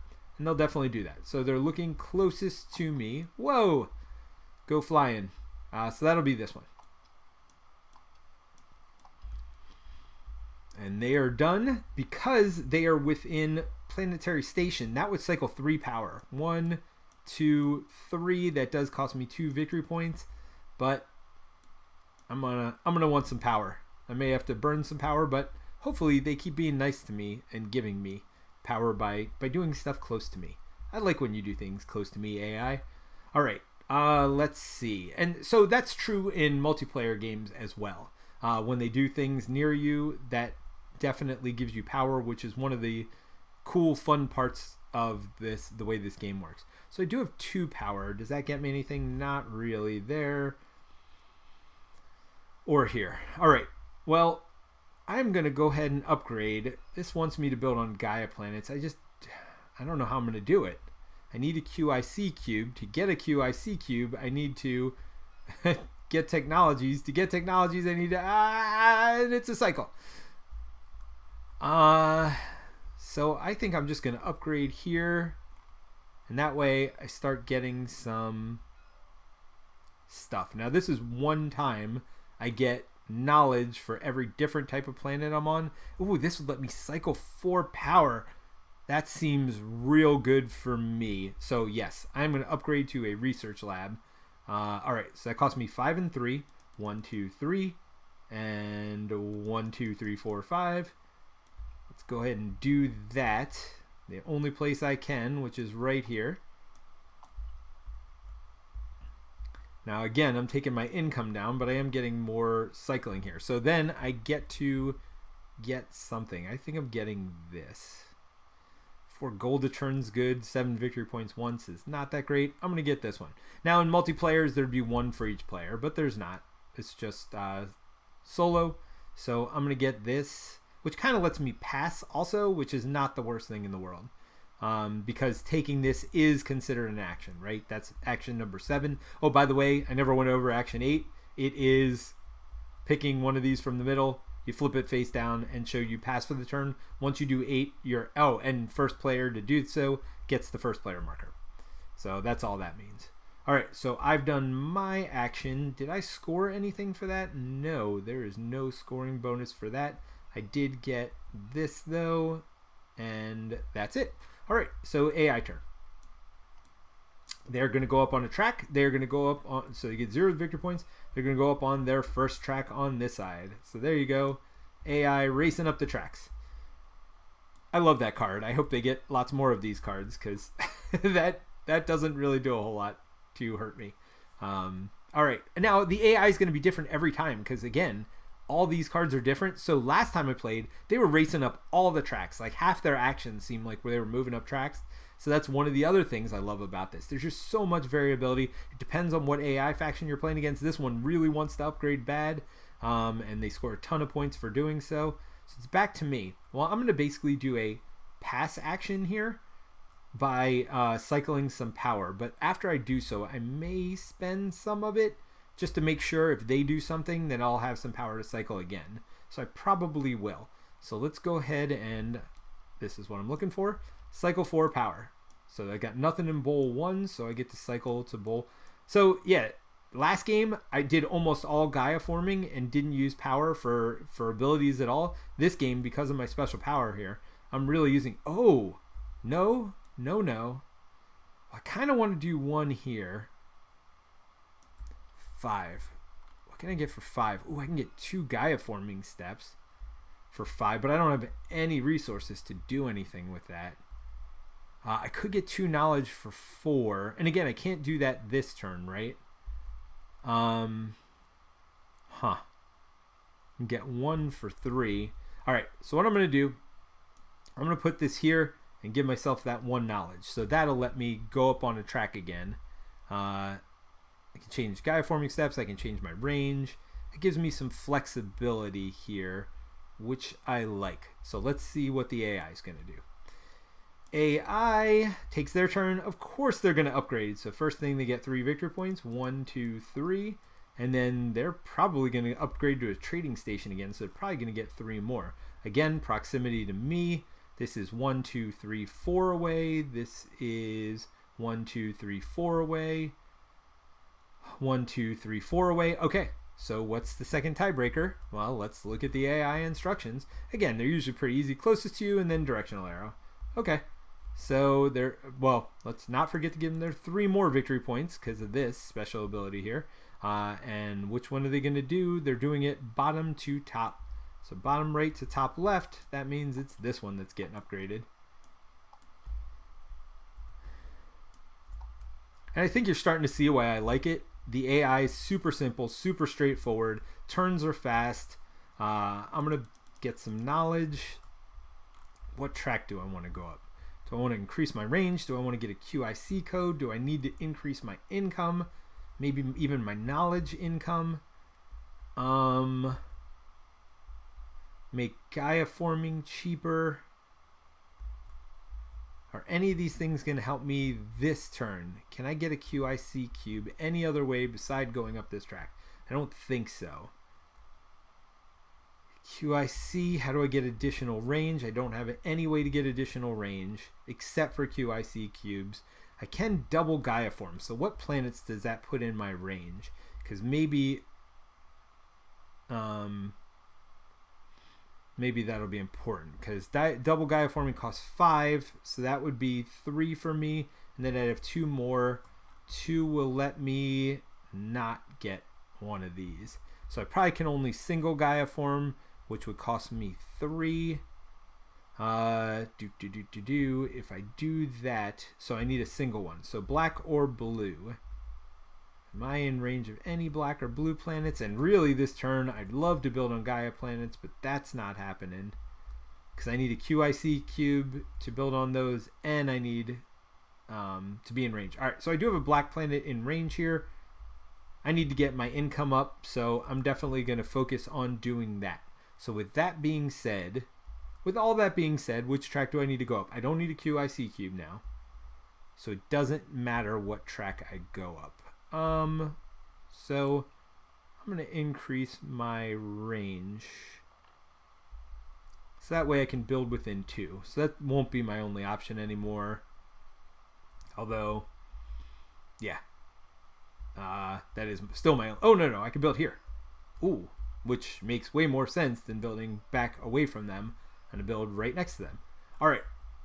Oh, and by the way, if they did something to this building, even though I've got 2 next to them, it doesn't work that way. I don't get both bonuses. I only get the higher planet one.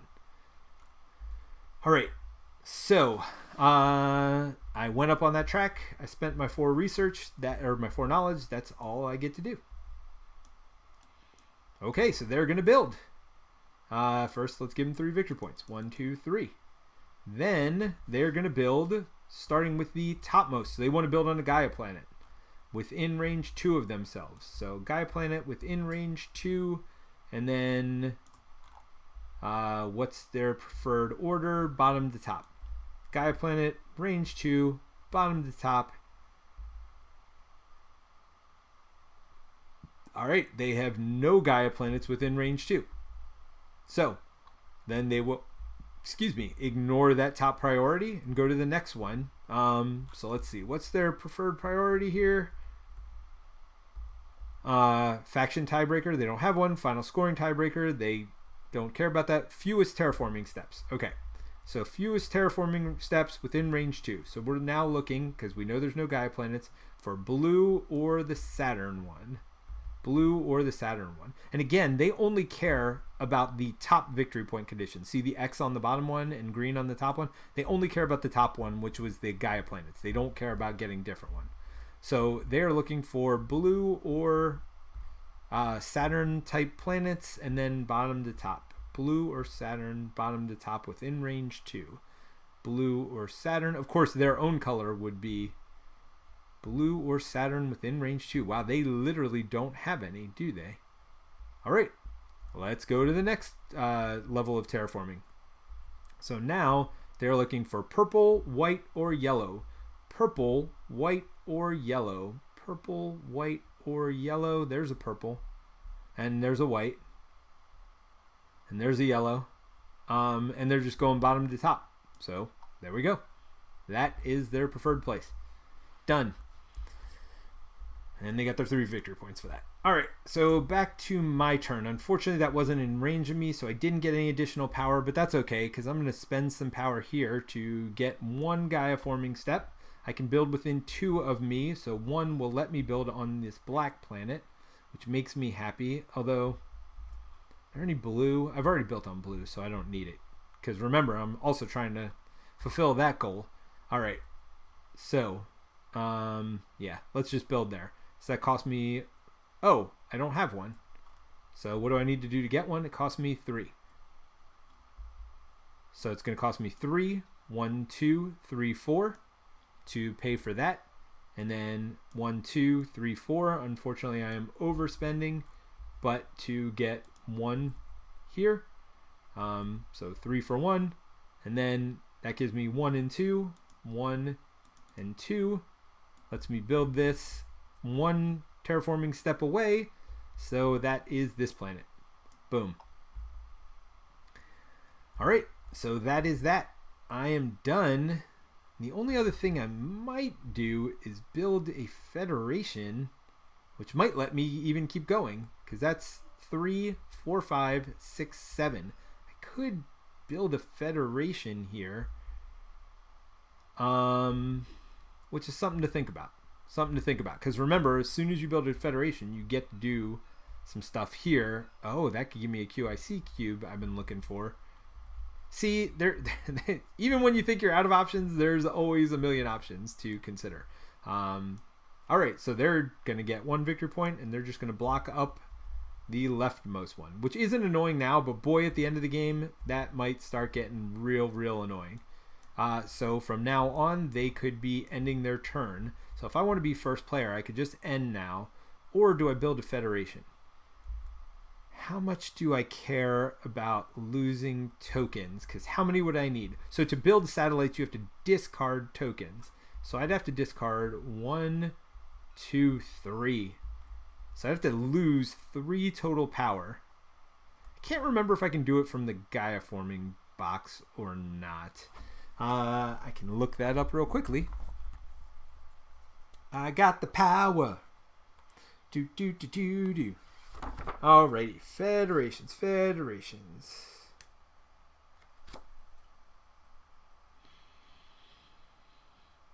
Additional rules. You choose the planets from the form the federation. You cannot form a federation by connecting more planets and satellites that are needed to form it. Each planet and satellite can only be part of one federation. All right. So how do you build satellites? Federation tokens, connecting planets. To form a federation, discard 1 power. Then take 1 of the satellites near your faction adjacent to either one of your personal colonies. Satellites cannot be... So discarding power. Where can I discard it? It says discard a power. So let's look at the power section. Power cycle. Gaining and discarding power. Total number of power tokens. To gain power, take tokens. Discard power. Take any power token from your faction board and return it to the supply. Yes, sir. I will be making a federation because I can get rid of this one. Okay. So I'm going to form a federation. I'm going to spend 1, 2, 3, I think we said is how much we needed for 3 of these satellites. 1, 2, 3. Now these satellites don't block these spaces. In multiplayer games, Red could build satellites through here to build their own federation. They're basically to mark that you've built a federation. And in doing so, I get 1 of these things. I'm not going to get the 2 power. I think I'm going to get 8 victory points and a QIC. Is what I'm feeling right now.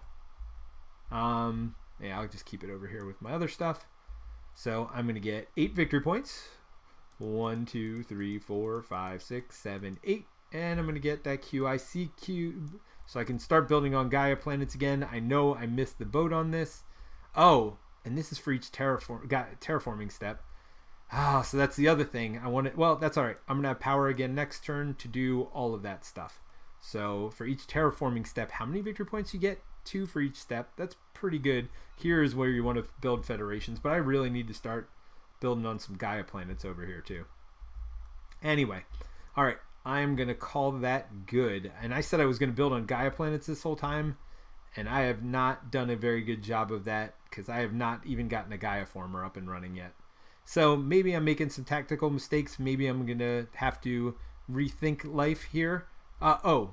AI is not done yet, so I'm not going to turn that in yet because they're going to get their 2 victory points. For that, I did not build on a Gaia planet. Well, that was just my action, so I may have more actions, especially if they cycle my power here. So they are going to do their thing again. So they're going to get plus 0 victory points, but they're going to get 4 victory points. 1, 2, 3, 4. They are kicking my butt here. And they are going to upgrade something. Do they even have anything to upgrade? Yep, this is the only one they have an option of upgrading. So that's what they're doing. Easy as that, and the AI is done. Oh, yeah, I should have checked to see if there was an X there. Let me turn this sideways just so I don't make that mistake again. Not that it was a mistake. That was not within 2 of me, so I'm going to call it good. And I get to pick which of these I want.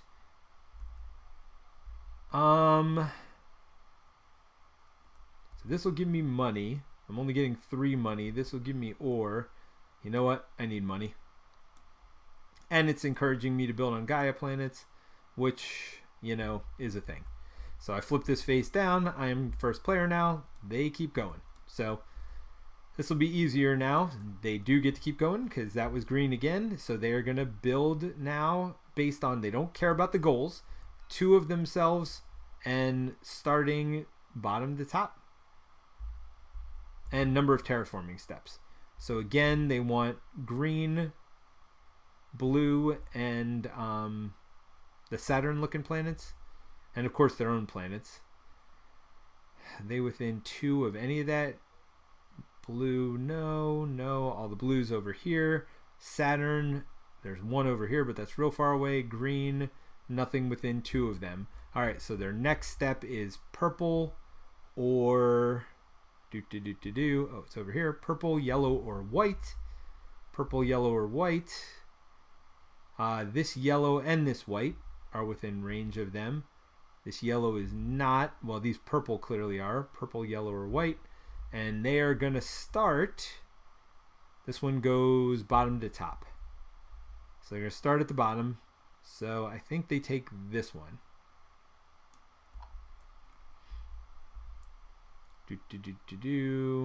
Yes. All right. So that is a Gaia planet. Or they turn it into a Gaia planet.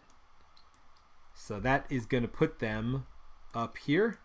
And one more different type of planet as well, because now they are also on Gaia planets. So they should be on 4, which they are, and I should be on 3. 1, 2, 3.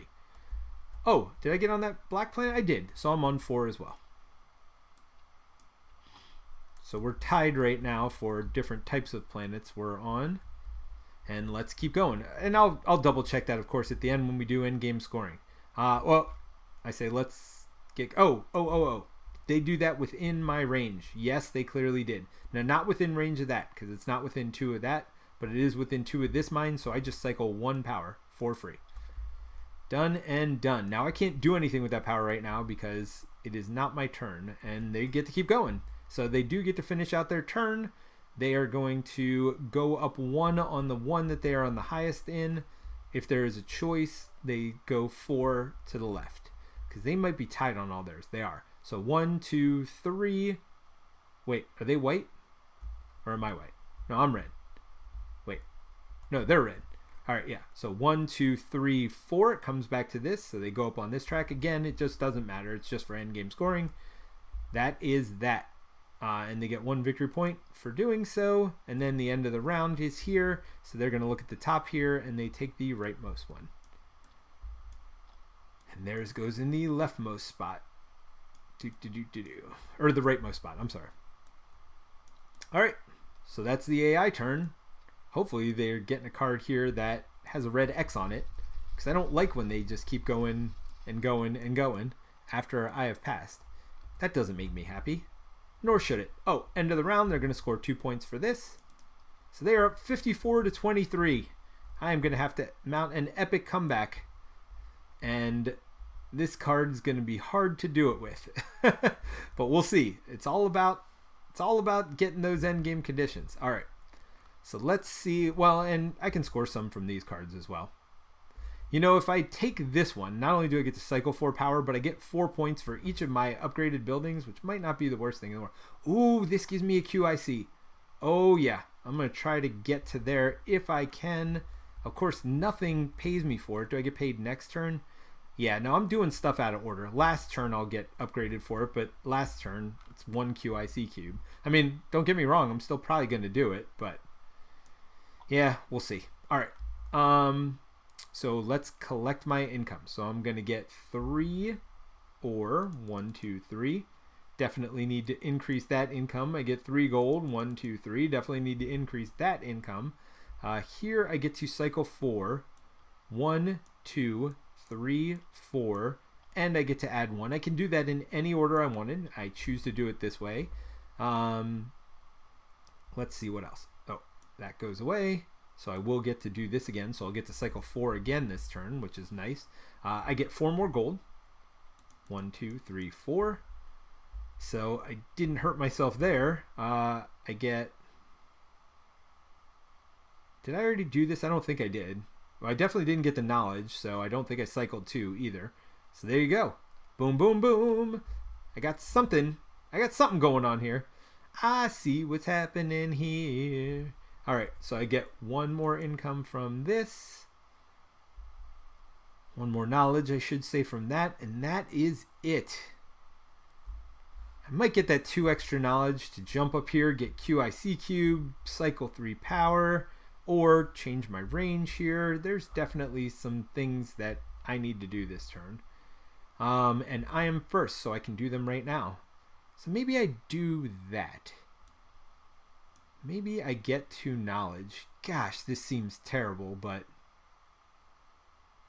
to get 2 knowledge, then I spend that and the 2 knowledge I already have to increase my range. Does that help me? Not at all. That's fine. I'm not what they call showing you guys the best of strategies here. All right, they get 1 victory point, and they are going to go up the track they are the highest on. So now they don't get victory points right away, but that is an end game scoring space. They are going to get 4 victory points for each of these up they go. So that'll be 4 victory points at the end of the game. So not great, but you know, it is. It is what it is. So how do I get more of this? Gosh, it's 3 for 1. Oh. For 4, I can get 2. So let me do that before they block that space. I'm going to get 2 ore for my 4 science. Or my 4 power. And that's that. All right, so they're done their turn. Now give me some power back, guys. I know I can get 4 myself, but I'd like to get some from them and then get more later. We'll see. All right, so they are going to upgrade. And again, upgrade, they want to do it closest to me possible. So that would be this one, because this is the top priority is what building they go in, I think. Let me double check that. So priorities are Planetary Institute, then Trading Station. Yeah, so this is their first priority, and then they look at tiebreakers. So first they want to upgrade. Oh, they can't. They don't have any more of these, so they're not going to get the 3 extra victory points, thank goodness. They are going to get 1 for the card, but they are going to upgrade to a research lab. And again, they do it proximity to me. This is the closest building to any of my buildings. So that's what they're going to upgrade. Now, that is within range of my level 3 building. Like I said, you don't have a choice, so I am going to spend 2 victory points to get 1, 2, 3 science. I guess that's going to get me 2 gold, or yeah, that'll get me 2 gold. Can I do anything with 2 here? No. All right, we'll see how this goes. Did I want to do that then? Yeah, I'll take the 2 gold. All right, so first things first, I'm going to spend this and get my 2 gold. Then I will do this.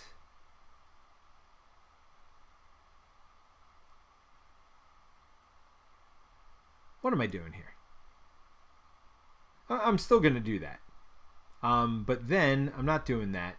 I need to build on this Gaia planet here. Is this the right one? Yeah, it's as good as any. All right, so to build there, I have range 2 already because I moved up on my science track. Oh, they're updating this for me. Oh, sweet. That's why the AI keeps getting error, because their board was over here. Oh, nice. All right, so sweet. So I'm going to build within range 2. This, remember, for a Gaia planet costs a QIC cube if you don't have a Gaia former on there. So I'm going to pay my QIC cube, and I got to pay 2 and 1. 1, 2, and 1 to build a mine on this Gaia planet here. And that puts me in range of some other stuff, which is very expensive for me, so it doesn't matter. But it at least gets me another mine out, and then I can upgrade that mine to a trading station and all the other good things that come with that. All right, so that is that turn. I'm going to see what their AI is going to do. They're going to upgrade again. Well, now they do have a trading station back, so they're definitely going to upgrade to a trading station, and their priority is as close to me as possible. That would be this one. And unfortunately, had I been more patient and thought about that, I would have realized I'm only getting 1 power from this, so that's just this, which makes me sad. But Oh, and they get 3 victory points because why wouldn't they? And because they upgraded, they get another 3. 1, 2, 3, 1, 2, 3. By the way, there are easier AIs than this. This is, I definitely did not take the recommended starting AI. If you think this looks tough, because it is tough. I'm getting my butt kicked. I'm not doing things smartly.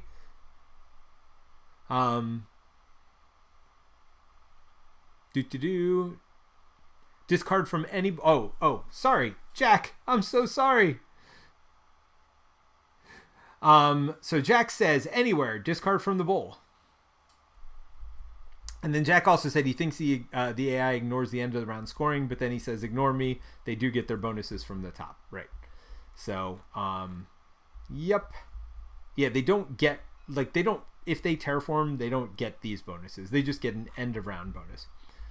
All right, let's see. But Jack, thank you. I wish I had been paying attention. You've been very helpful. I will definitely pay more attention to you going forward because I totally missed you telling me to take it from anywhere on my board for building the Federation. All right, do I want to terraform? I kind of do, but kind of don't all at the same time. I could build this, which would, I mean, it's already part of a Federation, so it's not that much of an advantage, but it would let me terraform. I'd love to do it with, oh, I already used that one, or somebody already used that one. Is that this turn? No, that wasn't this turn. These were both last turn. These were definitely last turn. These were definitely last turn. Yeah. Sorry, forgot to clear those at the end of the round. Yeah, that, no, this one I did this turn. Did I?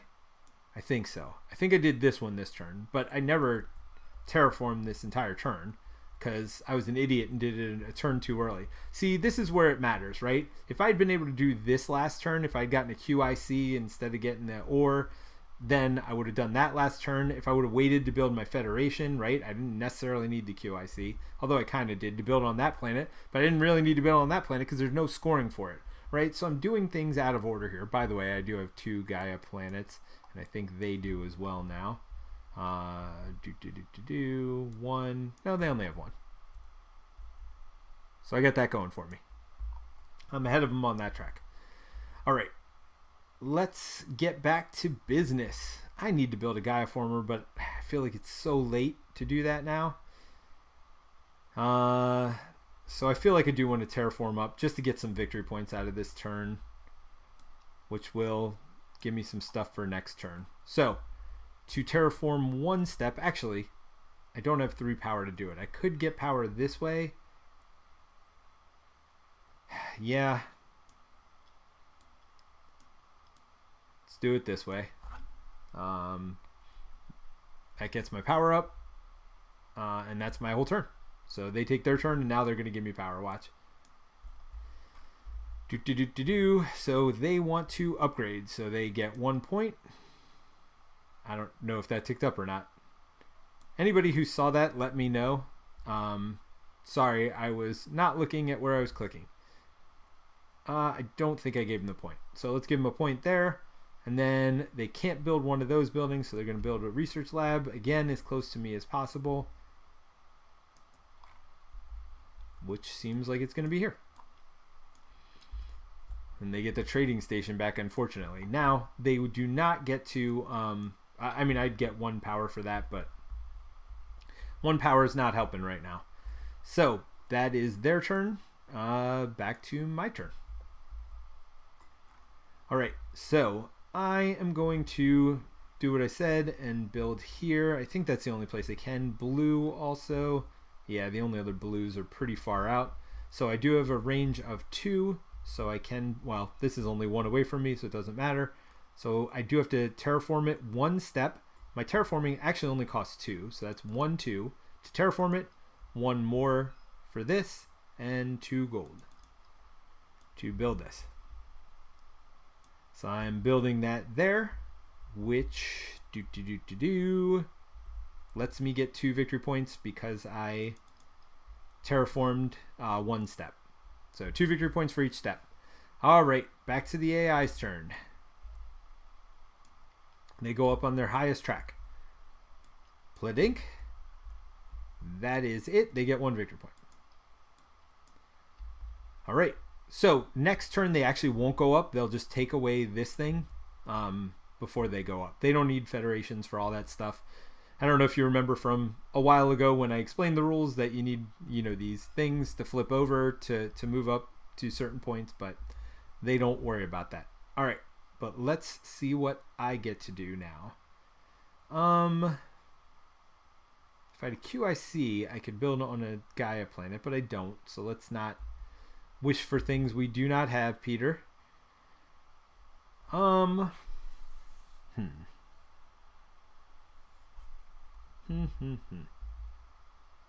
think that might be it. I think I might be calling it. There's no place within range for me to really build. This is close to my range, but it's just one outside of my range. But if I level up one more time, it will be in my range. Oh, no. That's the Gaia forming cost, which actually is not bad. At this point, I almost think I need to move up this track. One more up this track will get me QIC. So I got some things in my near future if I play my cards right. So I do have 2 power here. So is there anything I can do with the power before I call it quits? For 1 power, I can get a cube.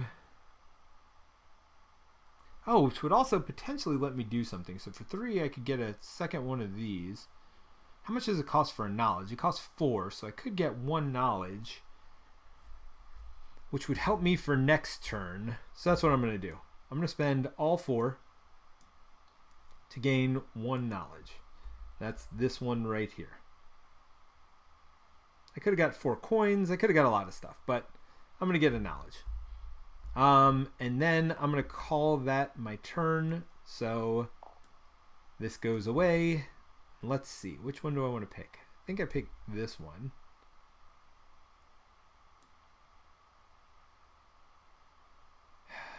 Yeah, I don't need to cycle power is the problem. So this one's the only one that really makes sense to me. So I'm doing it. All right. So my turn's over, but the AI's turn is not. They are going to build. They don't care about priorities. Oops. I'm sorry. This comes here. Wait, did they just do that last turn? No, they definitely did not. Did they? No, they care about the top priority. So they want to build on a Gaia planet. So that's their number 1 priority. They definitely did not do this last turn. So they are going to get a victory point. And they're going to build on a Gaia planet within 2 of themselves. They don't have any Gaia planets within 2 of themselves, so they're going to ignore that priority. And so it's bottom to top. And then what's the other priority? See, you guys probably already have this memorized better than I do. So faction tiebreaker, none. Final scoring tiebreaker, they didn't meet it. Fewest terraforming steps, that's right. And we keep looking at the same ones, so I'm pretty sure they don't have any of these available to do. But green, blue, or Saturn type planets... Green, blue, or Saturn. They don't have any within their 2 range here.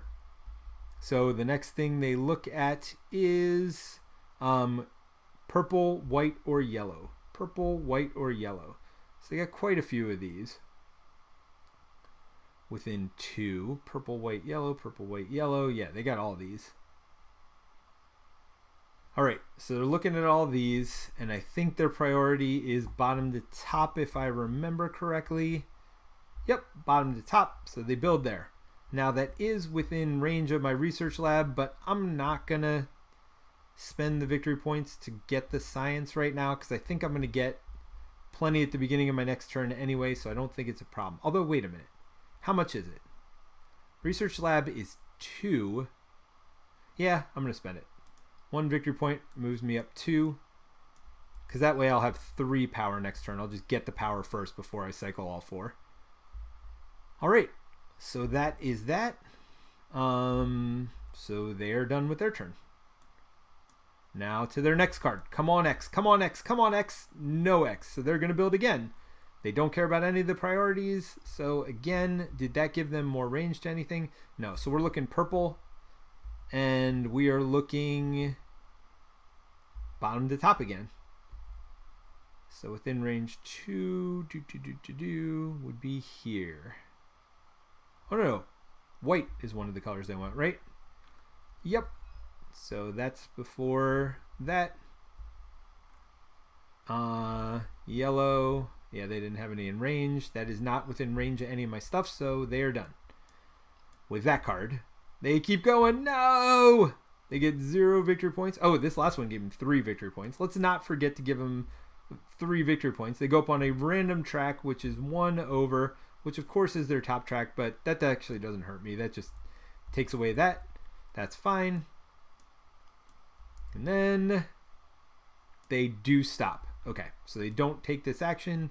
They take this card, which is going to be a decent scoring card for me. I mean, if I had taken it more often. I needed more power to cycle. I keep using it to gain knowledge. Actually, I should be using it here to gain knowledge. I mean, yeah, you're pretty stupid, Peter. I could have gotten that same 2 knowledge by doing it here instead of doing it here. They didn't have it blocked. That's the problem. I never unblocked it. All right, so let's unblock stuff so I don't forget this time to unblock. Yeah, that was stupid. I could have done that rather than doing this. That would have only cost me the power rather than moving it to here. All right, so mistakes were made. Lessons were learned. Let's keep it moving. All right, so let's go to income phase. I get 1, 2, 3, 4, 5.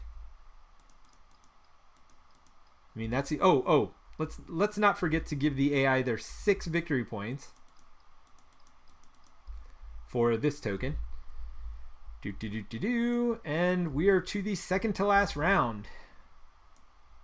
So now I want to form federations. When I do, I get 5 points. I need to form a federation. Gonna have to form one up here almost no matter what this turn, if at all possible. That's gonna cost me some power, but we'll see. I'm gonna have to work on that. Maybe I take the technology that makes these count as 4 instead of 3. Oh, but I don't... The only one I have is down here. Yeah, I don't know that that's going to happen. All right, so, yeah, I should have saved building that federation. That 1 QIC cube wasn't worth it at that time. I had plenty of time to build this planet. They haven't been within range of it the whole time. Yeah, lots of mistakes were made. But as you can see, that's the kind of thought process that you have to succeed here. You have to think about these end round scorings. I did not, and I am certainly paying for it. That is for sure. So I want to build one of these on the last round because of this. I'd love to form a federation here. I just don't see it happening. So let's see what I can do. Let's not worry about what we can't do. Let's worry about what we can do. Well, first of all, let's get our income, or I'm not going to be able to do anything. So 1, 2, 3 money. I get 1 knowledge. And I get to cycle 2. That was stupid. I shouldn't have spent the victory point last turn. We'll just cycle 2 here. I forgot I had this cycle. I only paid attention to this one. So now we're going to add 1 and cycle 4. 1, 2, 3, 4. Yeah, there's no point in me spending that victory point. So that's that.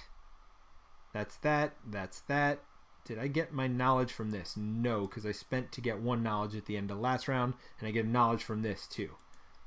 Cool. So that's part of the reason I did all that. All right. So now these 2 are coming here. And I think the first thing we are going to do, since we are the first player... Oh, wait a minute. Let's make sure they get more cards, because that's what they need. More cards. They're already destroying me. All right. I think the first thing I do is level up one of these. So do I want to make terraforming cheaper? I mean, that might be the move. It would have been the move last turn, right? Do I care about terraforming? Gosh, how am I going to get out to these planets out here? I mean, I guess by increasing my range.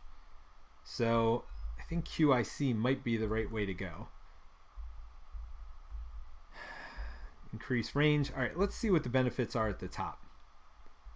Here, 1 victory point for each different type of planet at the end of every phase. So if I could get there, if I could get 2 upgrades this turn, and this is 1 time. or this one is 3 victory points for each of those every round. And I already have one of those out. So maybe that's going to be my tiebreaker right there. And it's going to let me get more, although I'd love to get QIC because I'd love to. It's not going to happen. Not going to happen. Don't worry about it. Focus on what you can do. All right. So I am going to spend all 4 of my knowledge to move up this track. That will let me cycle 3 power. 1, 2, 3. And now I even have some power. And it makes it only 1 for each step also to terraform planets. So this is what we're going to have to do. We're going to have to do some terraforming. We're going to have to do some fun stuff. So at 1 per, this cost me 5. It only cost me 4 for this. It's actually cheaper to do 4 and get the 2 ore. So that's how we're going to focus. Okay, but let's focus on the AI turn. So let's get their 3 cards off to the side here. And then let's do their first action. Their first action is going to get them 1, 2, 3 victory points. It is going to be to upgrade. They do have one of these buildings, so they're going to get 1, 2, 3 more victory points. Man, this one is brutal. This must be one of the higher difficulty AIs. I think they tell you what the difficulty of each is. They definitely give you the starter one to start with. I just did not pay any attention to them, which was at my own peril, apparently, here. Alrighty. So there is an upgraded mine that is within range of my research station. Now, I only need 1 power, so you get as much as you can, and you then pay the cost. So I pay 1 less cost than I got power, so I would have had to pay 0 for that. So even though I could get 2, the only time you can ever choose to take less is when you can't take more, if that makes any sense. Well, I can get 3 knowledge for 7, but no. Stay on task. Stay on task. I got to get this before they do. So let's go ahead and spend 4 to get 2. So that's 4 for me to get 2. All right, that's my turn. Let's go back to them. They're going to upgrade again. So they're going to have to upgrade to this. Again, as close to me as possible, bottom to top. Excuse me. All right, close as possible. These are both within 2 of me. This one is way further than 2. So this one will be the one they choose because it's bottom to top. And I could upgrade power, but I really can't. So they don't get the upgrade bonus, so they only get 1 victory point for that. Alrighty, so now back to me. So now I'm just going to start terraforming and building some planets. So this one is 2 steps away from me. I'm sorry, 3. So that cost me 3. 1, 2, 3. It's only at range 2, so I can do it. So that was 3. Then it's going to cost me 1 and 2. 1 and 1, 2. Let's go ahead and build on here. Now that will give me a different type of planet, just as a reminder for myself. So how am I doing on that? I'm actually tied for first. I'm in 5 different types of planets. 1, 2, 3, 4, 5. I think that's right. I haven't been paying attention to the AI actually. They're probably on more types of planets now too. They're definitely on yellow, white, their own. Well, I don't have them on yellow, so there you go. There's for sure one more different that they are on. And again, you don't have to keep track of this. I like to do it just, this board's here just for like trying to remember. They're on a Gaia planet also. And a Saturn-y planet. We've got that. They're on a blue planet. We've got that. Yep, that's all the ones that they're on. And so, yep, they got that going for them. I do not have that going for me. I thought I was ahead in the different types of planets, but we'll see. I'm going to try to get a brown one. That'll be the cheaper one for me. Let's see if I am in range of any brown. Of course, it is just out of my reach. Yeah, that's not going to happen this turn anyway. All right. What did they just do? They just upgraded. So they just upgraded this one. So that does let me... I could spend to get 2. Do I care about 2? No, because I'm about to get 4. So I'm not going to spend the victory point. But instead I will do this to cycle and get 4 power. 1, 2, 3, 4. And that is my action. We will go back to them. Let's see. What? Get 2 more if I go up there. That would... Well, I only need 3 to upgrade here. I'm trying to see if I can actually build a faction this turn. I mean, that would certainly be smart to do if I can.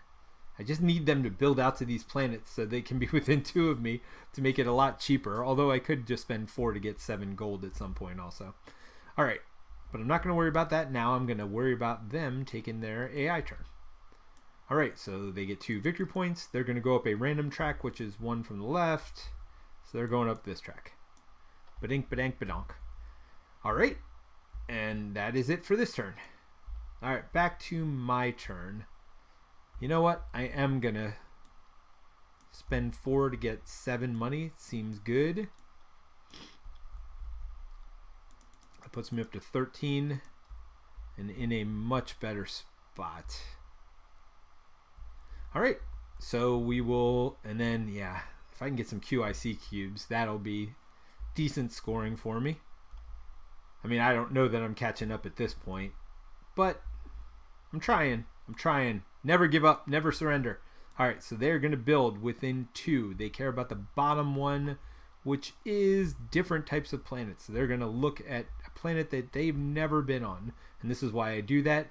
They are all... Oh no, a white would be 2 terraforming steps away, but there's no way there's white. Oh, they're on a white planet, by the way. So they may be ahead of me. Yes. Thinking they are. 1, 2, 3, 4, 5, 6. So brown and black are the only 2 they're not on, so they're going to look for brown or black. So these 2, they're the same number of terraforming steps away. So we go to directional arrow. This one's top to bottom. Brown and black. Actually, this one is a brown one that's even higher. Yep. All right. So not only are they kicking my butt on the scoreboard, but they're like, you know what? We're going to also kick your butt on the endgame scoring stuff as well. All right, back to me. I am going to... Yeah, I've never lost this badly. I've never had this few points. I don't want to say never, but I'm doing extremely poorly. Let's just, I mean, there's not much more to say about it than that. So, for 4, I'm going to get 2 knowledge. Just while I can. Just so they don't block that up from me. Don't need it this turn. I'd love to use it this turn. Doesn't look like it's going to happen, but we'll see. We'll see. I mean, if I could cycle some power, it could happen. All right, so they get their 1 victory point. Then they go up on their highest track. Well, that's this one. And they are now officially at the top. At the top. They're at the top. And I am not. They're kicking my butt. All right. Let's see. I'd like to... I'm going to start upgrading these buildings to see if I can build a federation. I got to build 1 more. And I got nothing anywhere close to me that I could build. I mean, I could build here, but that's already part of this federation. I need 1 more to get there. So I need to get a QIC. How do I get a QIC? For 4 power, I can get a QIC. Hold on. I'm getting a QIC. Forget that. Ignore what I did here. I'm not getting 2 knowledge. I'm getting the QIC. Because I need that to build out to here. Alright. So that wouldn't have even taken my turn. So let me finish my last turn and then I will take this turn. Because that actually doesn't... These are free actions. Alright, so I can increase my range by 2. Which I will do. So now I have 4 range. So this is definitely within 4 range. 1, 2, 3. Unfortunately, 1 out of my range normally. So it costs 2 terraforming steps. So that's going to cost 1, 2, because I terraform for 1. And then I'm going to spend 1 and 1, 2 here to get this onto this planet, which I believe is one I've not been on before. Yay? Yay? I mean, it's the small victories, right? It's the little things in life that you got to care about. Slowly but surely. Slowly but surely, I'm getting there. All right. I mean, I beat the stationary AI thing. Step into the portal. Oh, wow. Champions is my number 1, but this is my number 3. Thanks for streaming it. Well, thanks, I'm sorry. Thanks for pointing that out. This is one of my favorite games as well. It's my number 1 solo game, even above Champions, I think. I just love it. I mean, it's this and Champions are right there for my number 1 solo game. All right. So that was my last turn. Sorry. Then we would have done the AI turn because again, I didn't use it. This costs an action. This does not. So, all right. So I spent that QIC to get the distance. Now, 1, 2, 3, 4, 5. So I need to upgrade 2 of these, which isn't going to happen to form another federation. So let's see what I can do with what I got. I need kind of a time waster action, and I don't have one. Can I do something for 2? No. Don't really have a time waster action, so I may have to call an end to my turn, which would not be great. I can do this first to get my 1 research. But that still doesn't help me.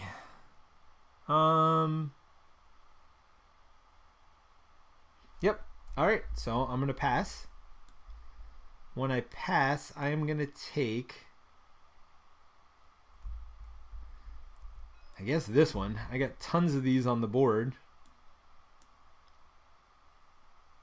Let's go with that. Now this is going to be my last one. I really wanted the big scoring one, but they took it from me, unfortunately. So I got nothing from this. All right, let's see on their turn. You were right, it's Brant. Yeah, no, Brant said it. I remember Brant. I was thinking Barrett, and I knew it was close to Barrett because Barrett is on our channel. I knew it was close. Thanks, Brant. Sorry about that. I saw Step into the Portal, and then I was like, wait a minute, is that Steve? No, it's not Steve, it's Brant. Thank you for reminding me. I appreciate it. If you haven't checked it out, Step into the Portal is another great YouTube channel. You should definitely check it out. All right, so they're going to upgrade. So let's give them 1 point, and then they're going to get 3 more for upgrading. So, Brant, have you played against this faction, Hadis Hellas? They are brutal, man. Every time they upgrade to a trading station, they get 3 additional victory points. And let me tell you, that's all they've been doing this game is upgrading to trading stations. I mean, I think I got a brutal draw too. You know how sometimes the AI cards make a difference. I mean, obviously it's their action, and you know there's one of these that's green, but I got another one of these like real early, so they've been upgrading over and over and over and just beating me to a bloody pulp this game. Although I will say, it wouldn't matter that they did that or not. That is not within 2, so I don't get the neighborhood bonus, but that is the closest one. It doesn't matter. I mean, I'm at 23 points. I got in my own head about these victory point conditions. I did not play it correctly. I wasn't paying attention. I wasn't watching ahead. Brent says we should start the Brent show. Yes, Barrett. He doesn't do Marvel Champions. He likes Lord of the Rings, but he also likes adventure games and story-based campaign games. So if you have any of those, you should definitely check with him because he would definitely do it with you. So I've already passed for my turn, so I should have flipped this over. So they did that. They got the 1 victory point. They got 3 more for that. All right, now they're doing their AI action. So again, they can't upgrade there, so they're going to upgrade to one of these because that is their last option. I mean, they're literally just stomping me over and over. So let's see. They want to do the closest one to me. Well, either of these is the closest one to me. Oh, I was going to pick for them, but I don't get to do that. I get to do top to bottom. So it's going to be this one. So unfortunately, I only get 1 power instead of the 3 I could have gotten over here. That's all right. We'll cycle 1 power. And put this back for them to now be able to upgrade to that, which gives them one of these back, which means they get to upgrade again and get 4 victory points, and I hate them! All right, so let's see if the AI's turn ends. They also have not been drawing any red X's. Nope, and they continue to not draw any red X's. They don't care about victory points. They're just looking within 2. Bottom to top, terraforming steps is the tiebreaker. Brown, how close is that? That is not close at all. How about red? Oh, wait, they are red. So yes, this is clearly the least number of terraforming steps. They finally got close enough that they could build there. So they build on one of their own home planets. And that is going to be that, because I am not close enough. Let's see what their next card is. It is an X. So they are going to end their turn. They're going to draw this one. This goes to the middle. Yeah, I really needed that to score 4 victory points first thing, but I didn't get it. So they are done with their turn. And let's move on. We are into the last round of the game, except I got to give them their 5 points for this. So 1, 2, 3, 4, 5. And again, look, this is not going to be an exciting end game because I'm clearly just getting stomped here. But what is exciting is you'll hear my final thoughts after this is over and figure out why I like it so much, even if I do keep getting my butt kicked at it. All right. So let's flip it over. Let's clear this. Do not forget to clear these because I might want some of that stuff. All right, let's do these things one at a time. So I get 1, 2, 3, 4, 5, 6, 7 ore. All right, that seems good. That is a good start, although I'm going to need 6 of it just for this. So we'll see about that. Then I get 3 gold. That's okay. I had some gold.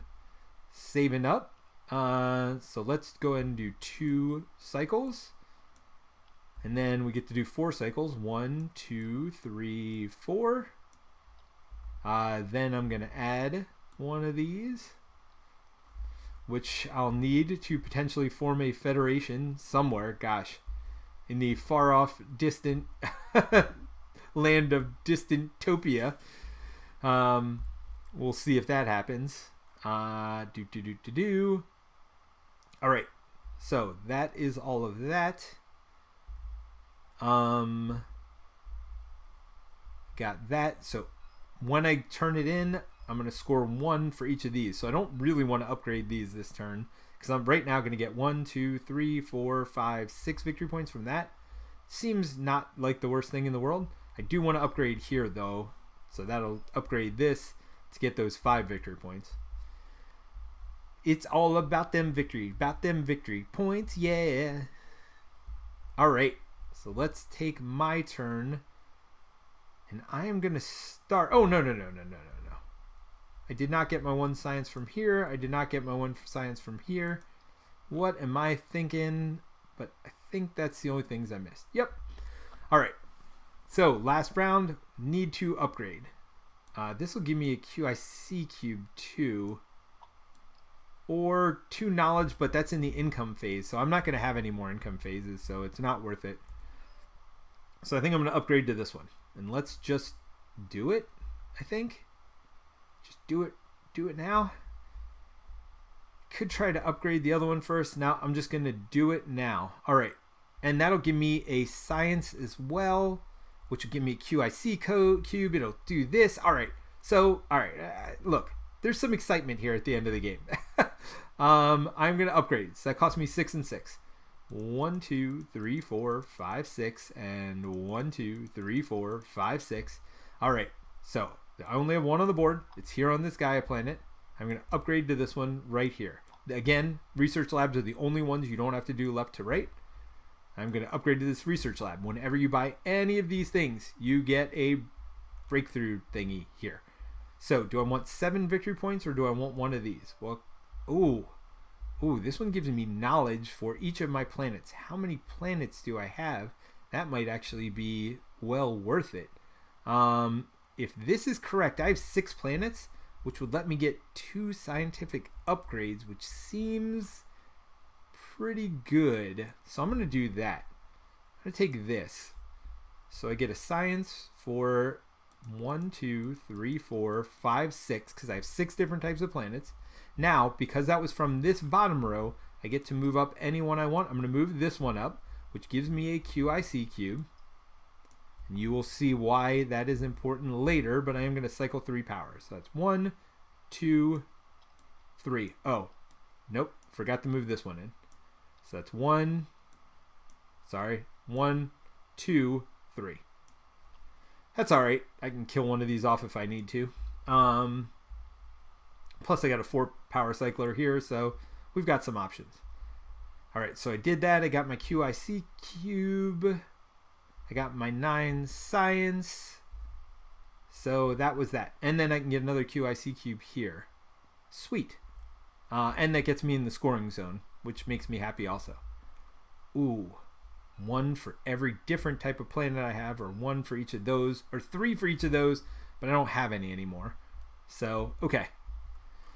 Look at those advanced science, because I don't need this anymore, right? This is a literal one time when you take it bonus, so this does nothing. Unlike this, which is happening pretty much every turn, I want to get one of these advanced techs to cover this up, because I don't need it. And I have a Federation token to do that, so I'm going to try to work that out. If you don't follow what I'm saying, don't worry about it. It'll make sense when I get there. All right, so that was my first action. I'm going to shuffle them up. I'm going to draw 3 off, because those are their N3, the final 3. And then we'll see what their first action is. Oh, I wish that was their first action. Nope. Now they're going to go up their highest one. And then if there's a tie, they go 5 to the right. Well, I think there is a tie. No, there's not. They're going to go up this one for more victory points. Because why wouldn't they get more victory points? Those dog diggities. I do not like them, Sam I Am. I do not like them in a can. All right. So, next things next. I am going to... Gosh, I got 2 scientific upgrades I can do. This will let me build within 3, but does that matter is the question. No. I'm going to upgrade this one. Oh, no, but I need to get... So here's the thing. That doesn't matter, but the fact that I need to get within 3 does matter. And then I want to spend some of this, too, to get something, right? Yeah, I want to get some more ore. So let's do that first. I'm going to spend 4 science to get 2 ore. And we'll do that. So that'll be this turn. All right, back to the AI's turn. This turn is going to be longer. I will not be done before them this turn. I have a feeling. All right, so they're going to build. They only care about the top one, which again is Gaia planets. So they're going to do one of these 2 because they are not within range of a Gaia planet. And how do they decide the difference? They decide by this, which is top to bottom. All right, so they're going to build here. This becomes a Gaia planet, which, by the way, puts them on yet another Gaia planet. I guess they're not on that many. They're on 1, 2. I guess they're only on 2. That's all I'm on as well, though. Ooh, yeah, I can get out to here with my increased range when I do that. Oh, and then I'll be able to build to here too if I have multiple QICs. That might be worth it. Now that only gets me tied for first, which means we add the points together and split them in half. I mean, I could build to here if I could get a 3rd QIC. We'll see. We'll see. I mean, I got some options now that I've got some science. All right, so back to my turn.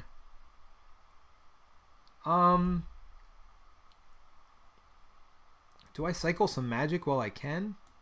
Because I was looking at this, potentially doing this, but I'd rather build up on Gaia planets, I think. So let me...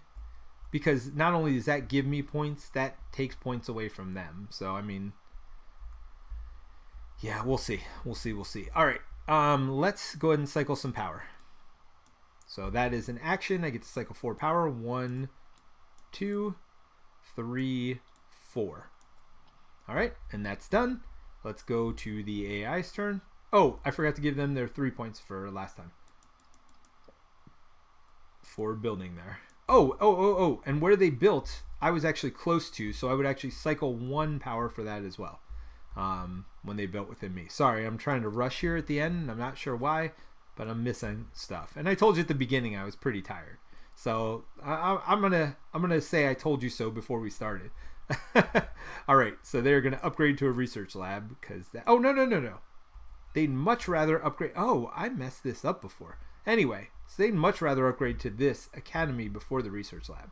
So I messed up the order earlier. I don't think it would have mattered. Might have mattered. So that's one more cycle for me as well, which is perfect. Oh, that is perfect. Oh, wait, would they have done that one or would they have done this one? Doesn't matter. It's only going to cycle one because I only have one. So it is top to bottom and it's closest to me. Well, this is within one. So closest is first tiebreaker. So there you go. Doesn't matter top to bottom. All that does not matter. Although I do think I gave them an advantage now that I think about it, because I let them upgrade to research labs when they shouldn't have been able to, which took away these, which wouldn't have done. So yeah, I think I actually hurt myself by doing that. But again, when I have 23 points, doesn't really matter. Yeah, I am not doing a good job of scoring. These end game scores are so important, or not end game, end of round stuff. You've got to pay attention, and I have been atrocious at that. So let's see. I got all my power, so I'd like to spend it. I can do 2 terraforming steps. Am I on yellow? I'm not on yellow yet. Yellow is 3 terraforming steps away. I feel like I want to do that. So that's what I'm going to do. I'm going to do a... Oh, and then I don't need extra range to get to these planets either. Although I'm getting extra range, so potentially, so it doesn't matter. All right, so I am doing the 2 terraforming step 1. So that cost me 5 power. Now remember, because of my special power, each of these is 2. So that's 2, 4, 6. That's an extra power spent. But that's okay. No change. So that's 2 steps. Then I got to spend 1 for the next step. And then I got to spend 1 and 2 gold to finish. But that gets me on this yellow planet here. Yes, which is a different color planet than I've had in the past. So that gets me 1 away from being on every different planet. So I am not on this brown one, right? I mean, I've got one not within range yet, but close to within range. I don't know that I'll be able to pay for it, but we'll see. I mean, if I keep cycling power, it might work out. If not, I can keep... I mean, I haven't started my research yet for this, so I got some stuff. All right, so they're going to get 3. 1, 2, 3. Then they are going to upgrade. So let's make sure I do the right order this turn. Well, there's not really much of a choice. So they're going to get a research lab. And again, as close to me as possible. And then they're doing top to bottom. So we're just looking at these. That's that. That's within 2 of me. That is further than 2. And this is further than 2. So they're going to upgrade this one, because that's within 2. And it is within 2 of this. So I could spend 2 victory points to cycle 3 power. And I'm going to do that.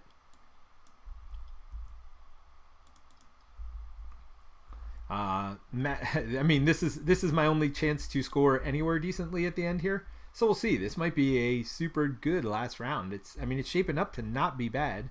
All right. First things first, I'm going to spend 4 power. 1, 2, 3, 4 to go up this track. And in doing so, I can then buy a science next turn. I forget how that... Oh, no, I think it's when you would get a science, you can choose to take that instead. So what that means is I've now got to build one of these buildings, which doesn't seem likely. Let's see. Well, maybe it will, because that might get me my Federation. No, because that doesn't change anything. So it's still 1, 2, 3, 4. Trying to do too many things here.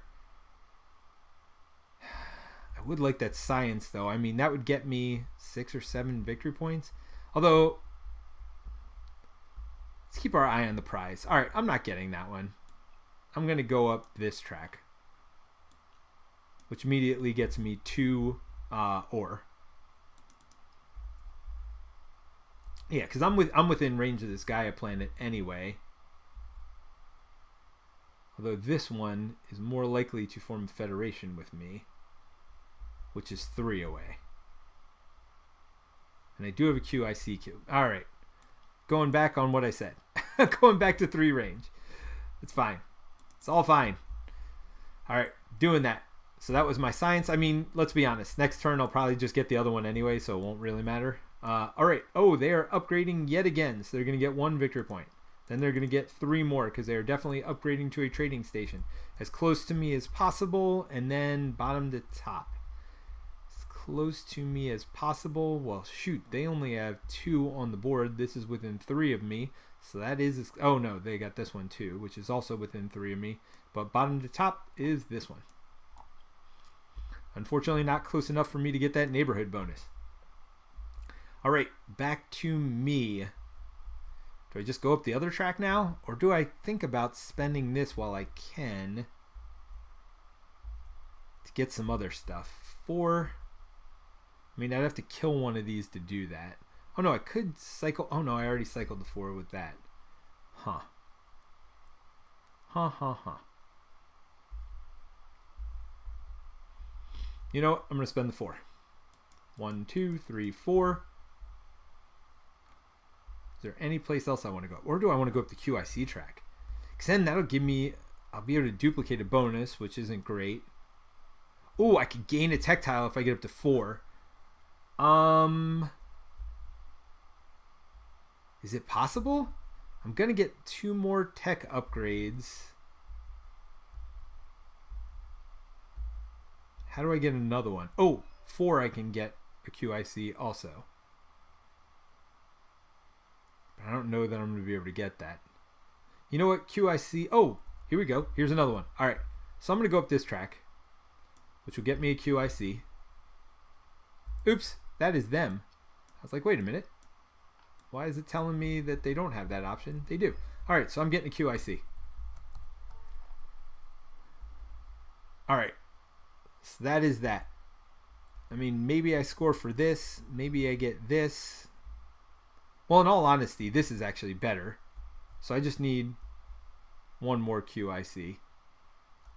And then maybe I go up to the top. I don't even know what this is, to be honest. You know, I've never, ever gotten this token. So let's read about it. Because to be honest, that might be the move. And that might have been the move for there instead of doing the QIC. So actually, let me read about this. I've literally never done that. But here it seems like it would be super useful for me. And it's potentially even a different type of planet. So let me look into that. Brent, do you know anything about the far off planet or whatever that thing's called when you get to the top of that track? I've literally never done it in all of my plays. And I've played this game quite a bit. All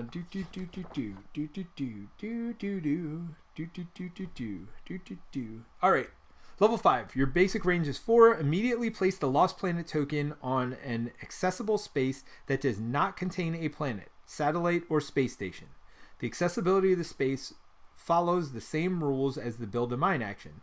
This counts as a build a mine action, meaning that you gain victory points and your opponents can gain power. Do not place a mine on the Lost Planet token. You are considered to have colonized the planet. Place 1 of your satellites on the Lost Planet token as a reminder. The Lost Planet counts for its own planet type and a planet with a mine. You cannot upgrade this mine. Oh my. Yes.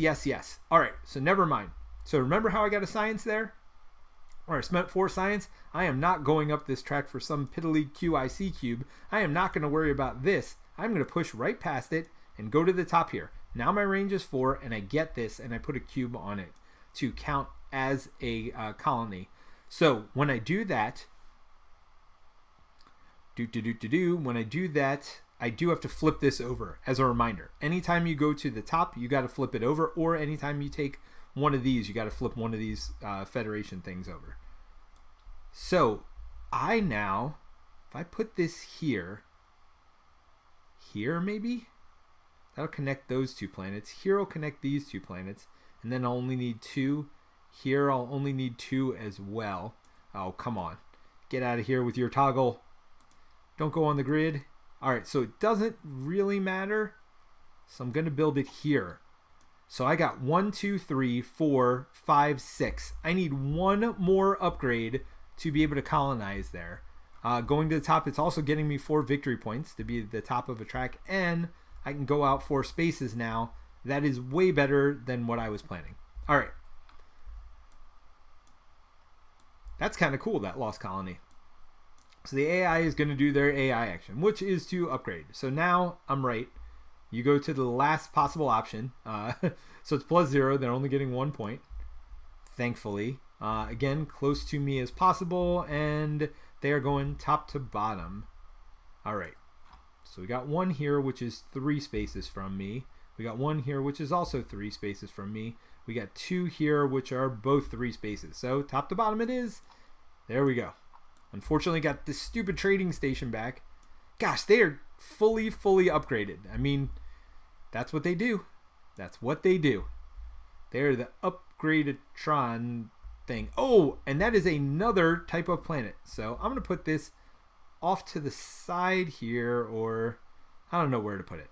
I'm going to put this giant one here just as a reminder. You know what? I accomplished something. See, every game I learned something new with this. And that is a different type of planet. That puts me to 8. And it's going to get me a Federation, which is going to get me 12 victory points. All right, this is the thing. This is the thing. It's not a great thing, but it's a good thing. And I could actually burn all 3 of these to get 3 more science to go up another track, even if I want to, which I may. I may want to go up this track. Forget that QIC stuff. Who needs QIC? All right, so the AI took their turn. Back to my turn. Do I do that? Do I burn 3 for 3 science? Well, I could spend... so here's the question. Do I want to... I'm not going to spend it yet. I don't need the science right now. I don't need the 2 right now, I don't think. But I do need to upgrade one of these to one of these. So I do need 2, which I have. And it's going to be this one because it's within range. So it's going to be 3 and 2. 1, 2, 3. 1, 2. That lets me upgrade to this. Oh man, did you hear how excited I got? That is why I love this game. I was down and out. I was downtrodden. I'm not going to win, right? But it made me so... Oh, I was supposed to get 5 victory points, by the way. 1, 2, 3, 4, 5 when I built this. It's not however many you have at the end. It's when you build it. So that was a 5 victory point move earlier. Missed that. All right. So I'm going to build this here. Yep. That's done. Back to their turn. Come on, AI. You've run out of steam. All right. 2 over, but their highest one is going to go higher. Now, this you would think would be their highest, but it's at the top, so it can't go any higher than that. All right. And they get 1 victory point as well. Ha! 108. That's nothing. I scoff at your 108. I got my 26 over here, buddy. You don't even know what's coming for you. You don't even know. All right, so I can build this Federation. That makes me happy. I'm going to get my QIC here. That is going to be my whole action. Boonk. Get my QIC. All right, I am done. They didn't build within range. No, that's right. They just went up. All right. Oh, they're going to block up 2 from the right. Oh, thank goodness. So they only count spaces that are available. So that's 1, 2 from the right. I can't get 7 gold. I'm okay with that. I think I gave them their victory point. All right. So they're in their final 3. So their turn could end at any moment. And hopefully it does. Come on. There's been too many turns where they kept going. Let's see. Get my Federation. Get some... there's no way I can pay for any of that. All right. Well, I could pay for Federation, but let's see. I have my 2 QIC. I'm going to get this now before they block it up. So I get 3 victory points plus 1 for each different type of planet I have. Well, assuming this is correct, the only type of planet I don't have is this brown color here. So that's 1, 2, 3, 4, 5, 6, 7, 8 for my lost colony. So that's 8 different types. The only one I don't have is brown, and let's double check that I don't have any brown. And I mean, is brown 1 terraforming step for me? It's 2. And the double terraformer is gone. And I mean, I have no resources anyway. All right. So that seems like the best time to get it. So I'm getting it now, spending my 2 QIC cubes, and I get 3 victory points plus 1 per different type. So that's 8 different types. So 3 plus 8 is 11 victory points. And that seems good. 37. Again, I'm not catching all the way up, but I'm baby steps, baby. Baby steps. All right. They're going to take their turn. Either do something, do not build this. Do not build this. Either do something that gives me magic or power. I'm sorry. Oh, they got next. All right, so they're done. They're grabbing this, and they are done. This goes back to the middle. Not that it matters. They will be first player next turn. But again, none of this actually matters at this point. All that matters is they are done. They will get their 5 victory points from this. 1, 2, 3, 4, 5. And AI is finished. I told you I was actually going to outplay him this turn. Oh, I did have to spend my 2 QIC cubes for that. All right, so now I know this power is not going to matter. I'm not going to be able to... Oh, yeah, I'm not going over any lines anytime soon. Wait a minute. I was the one that went up here, not them. Oh, no. I decided not to do that. That's right. I went up here instead. So I am going to be able to form a federation. Now the question is, what's going to be worth more points to me? When I return this, I get 1 point for each of those. So that's not going to be worth it. I think just 12 points is going to be where I go here. That feels like the best option. So, I can form the federation. But first, I could upgrade stuff, do other stuff. Does any of that help me get victory points? Not unless I get to 5 here. Or if I get on another Gaia planet, is that possible? 1, 2, 3. That is within my range. Actually, 3, 4. They're all within my range. So I could do that. So let's look at that. That would cost a QIC cube.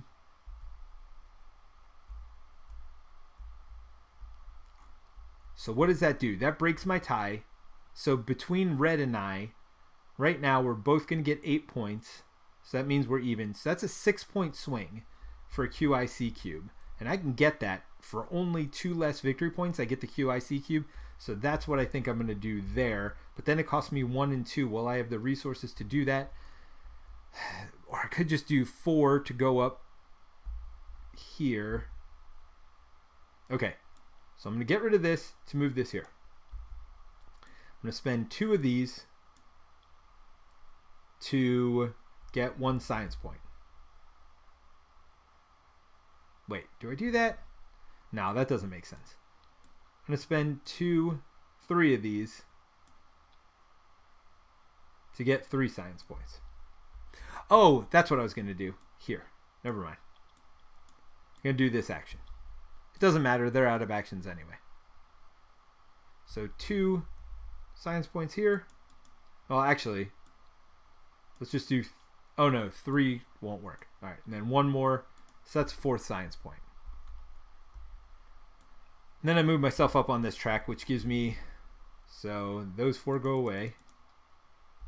This gives me 2 of these and 4 more victory points. All right. So wait. Still not sure whether or not I should build here. I don't have the QIC to do... Oh. Yeah, I think I do build there. All right. So, how are you going to do that? You have no resources, Peter. How are you going to build all the way... Oh, that's not a Gaia planet. This one's a Gaia planet. How are you going to build all the way out there? There is no possible way you can do that. And I say, oh, ho, ho, but you are incorrect. Because I have to think of what I have to do, but I know I can do it.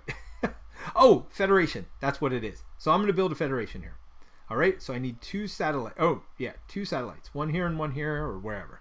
All right, so I get rid of 2 forever. So that's 1, 2 gone to build 2 satellites and form a federation. I'm going to form this one, which gives me a QIC code.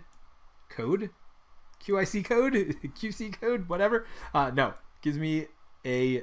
so I can do the same one again. It also gives me 8 victory points. 1, 2, 3, 4, 5, 6, 7, 8. I don't remember if I took that the first time or not. We're going to say I did, but I don't know. I might have been cheating myself out of a lot of stuff this game. It's hard to stream, talk, try to learn a new mod, try to remember how to play this game, even though I just played it a week ago. Physical. I didn't play it on the mod for sure. So there's a lot of stuff going on right now. So I apologize for any mistakes I've made. So let's see. So now I want to build here. Why? I could build here or here, but it doesn't matter. I want to build here because that's what I want to do. It's further away. It makes me happier. I want to do it. All right. So I can build anywhere within 4. I got to spend a QC to do it.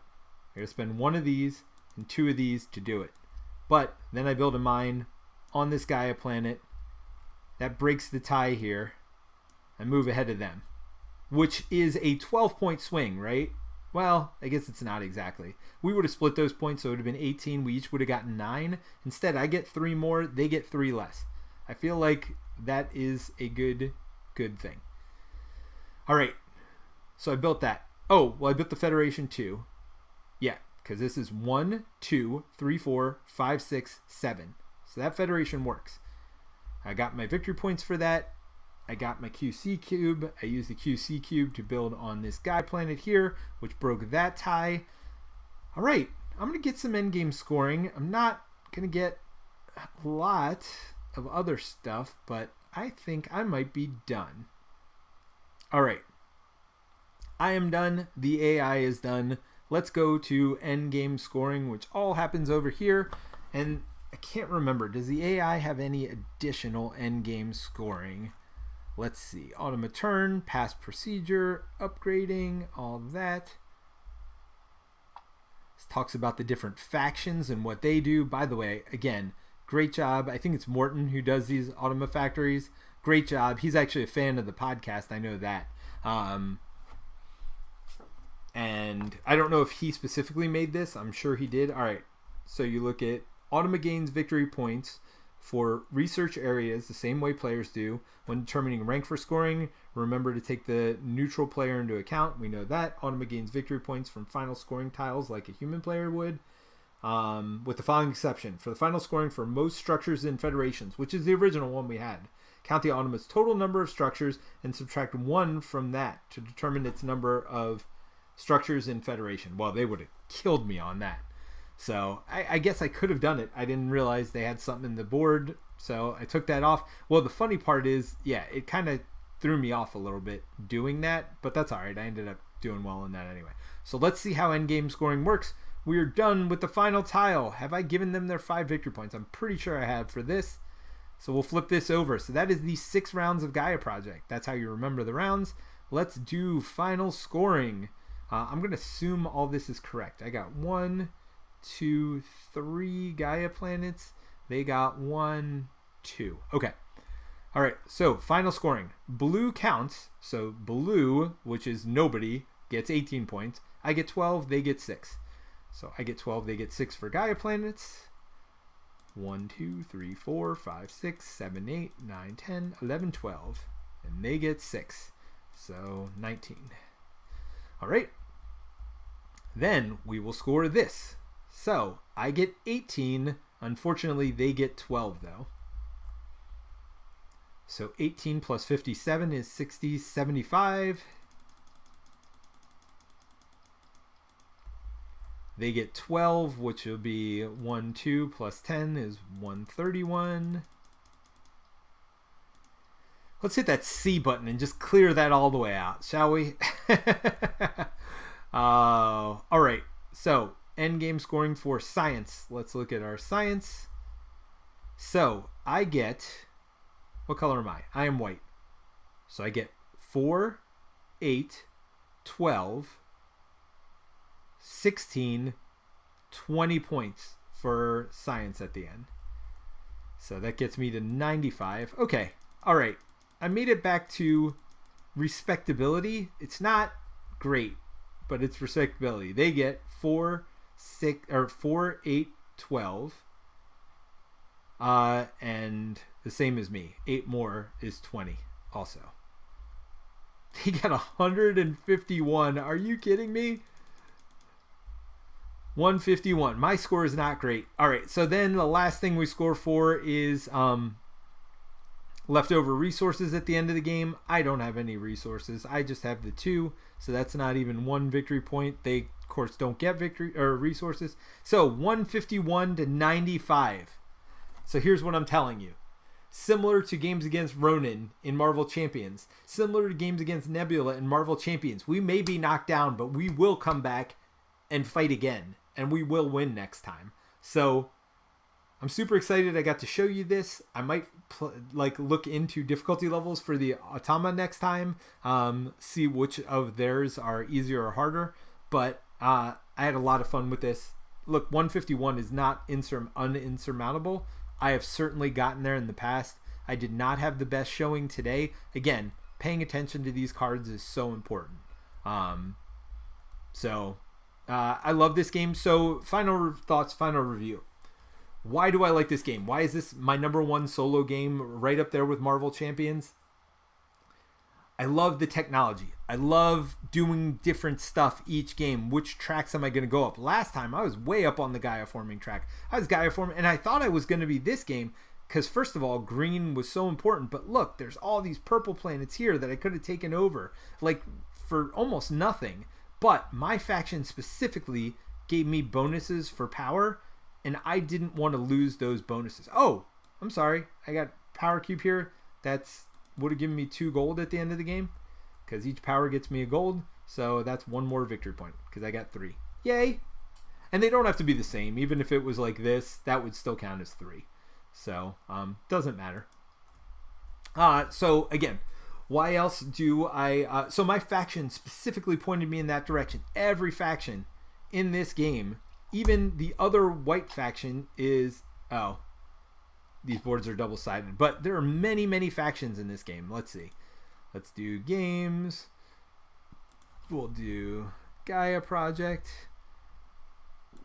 Right.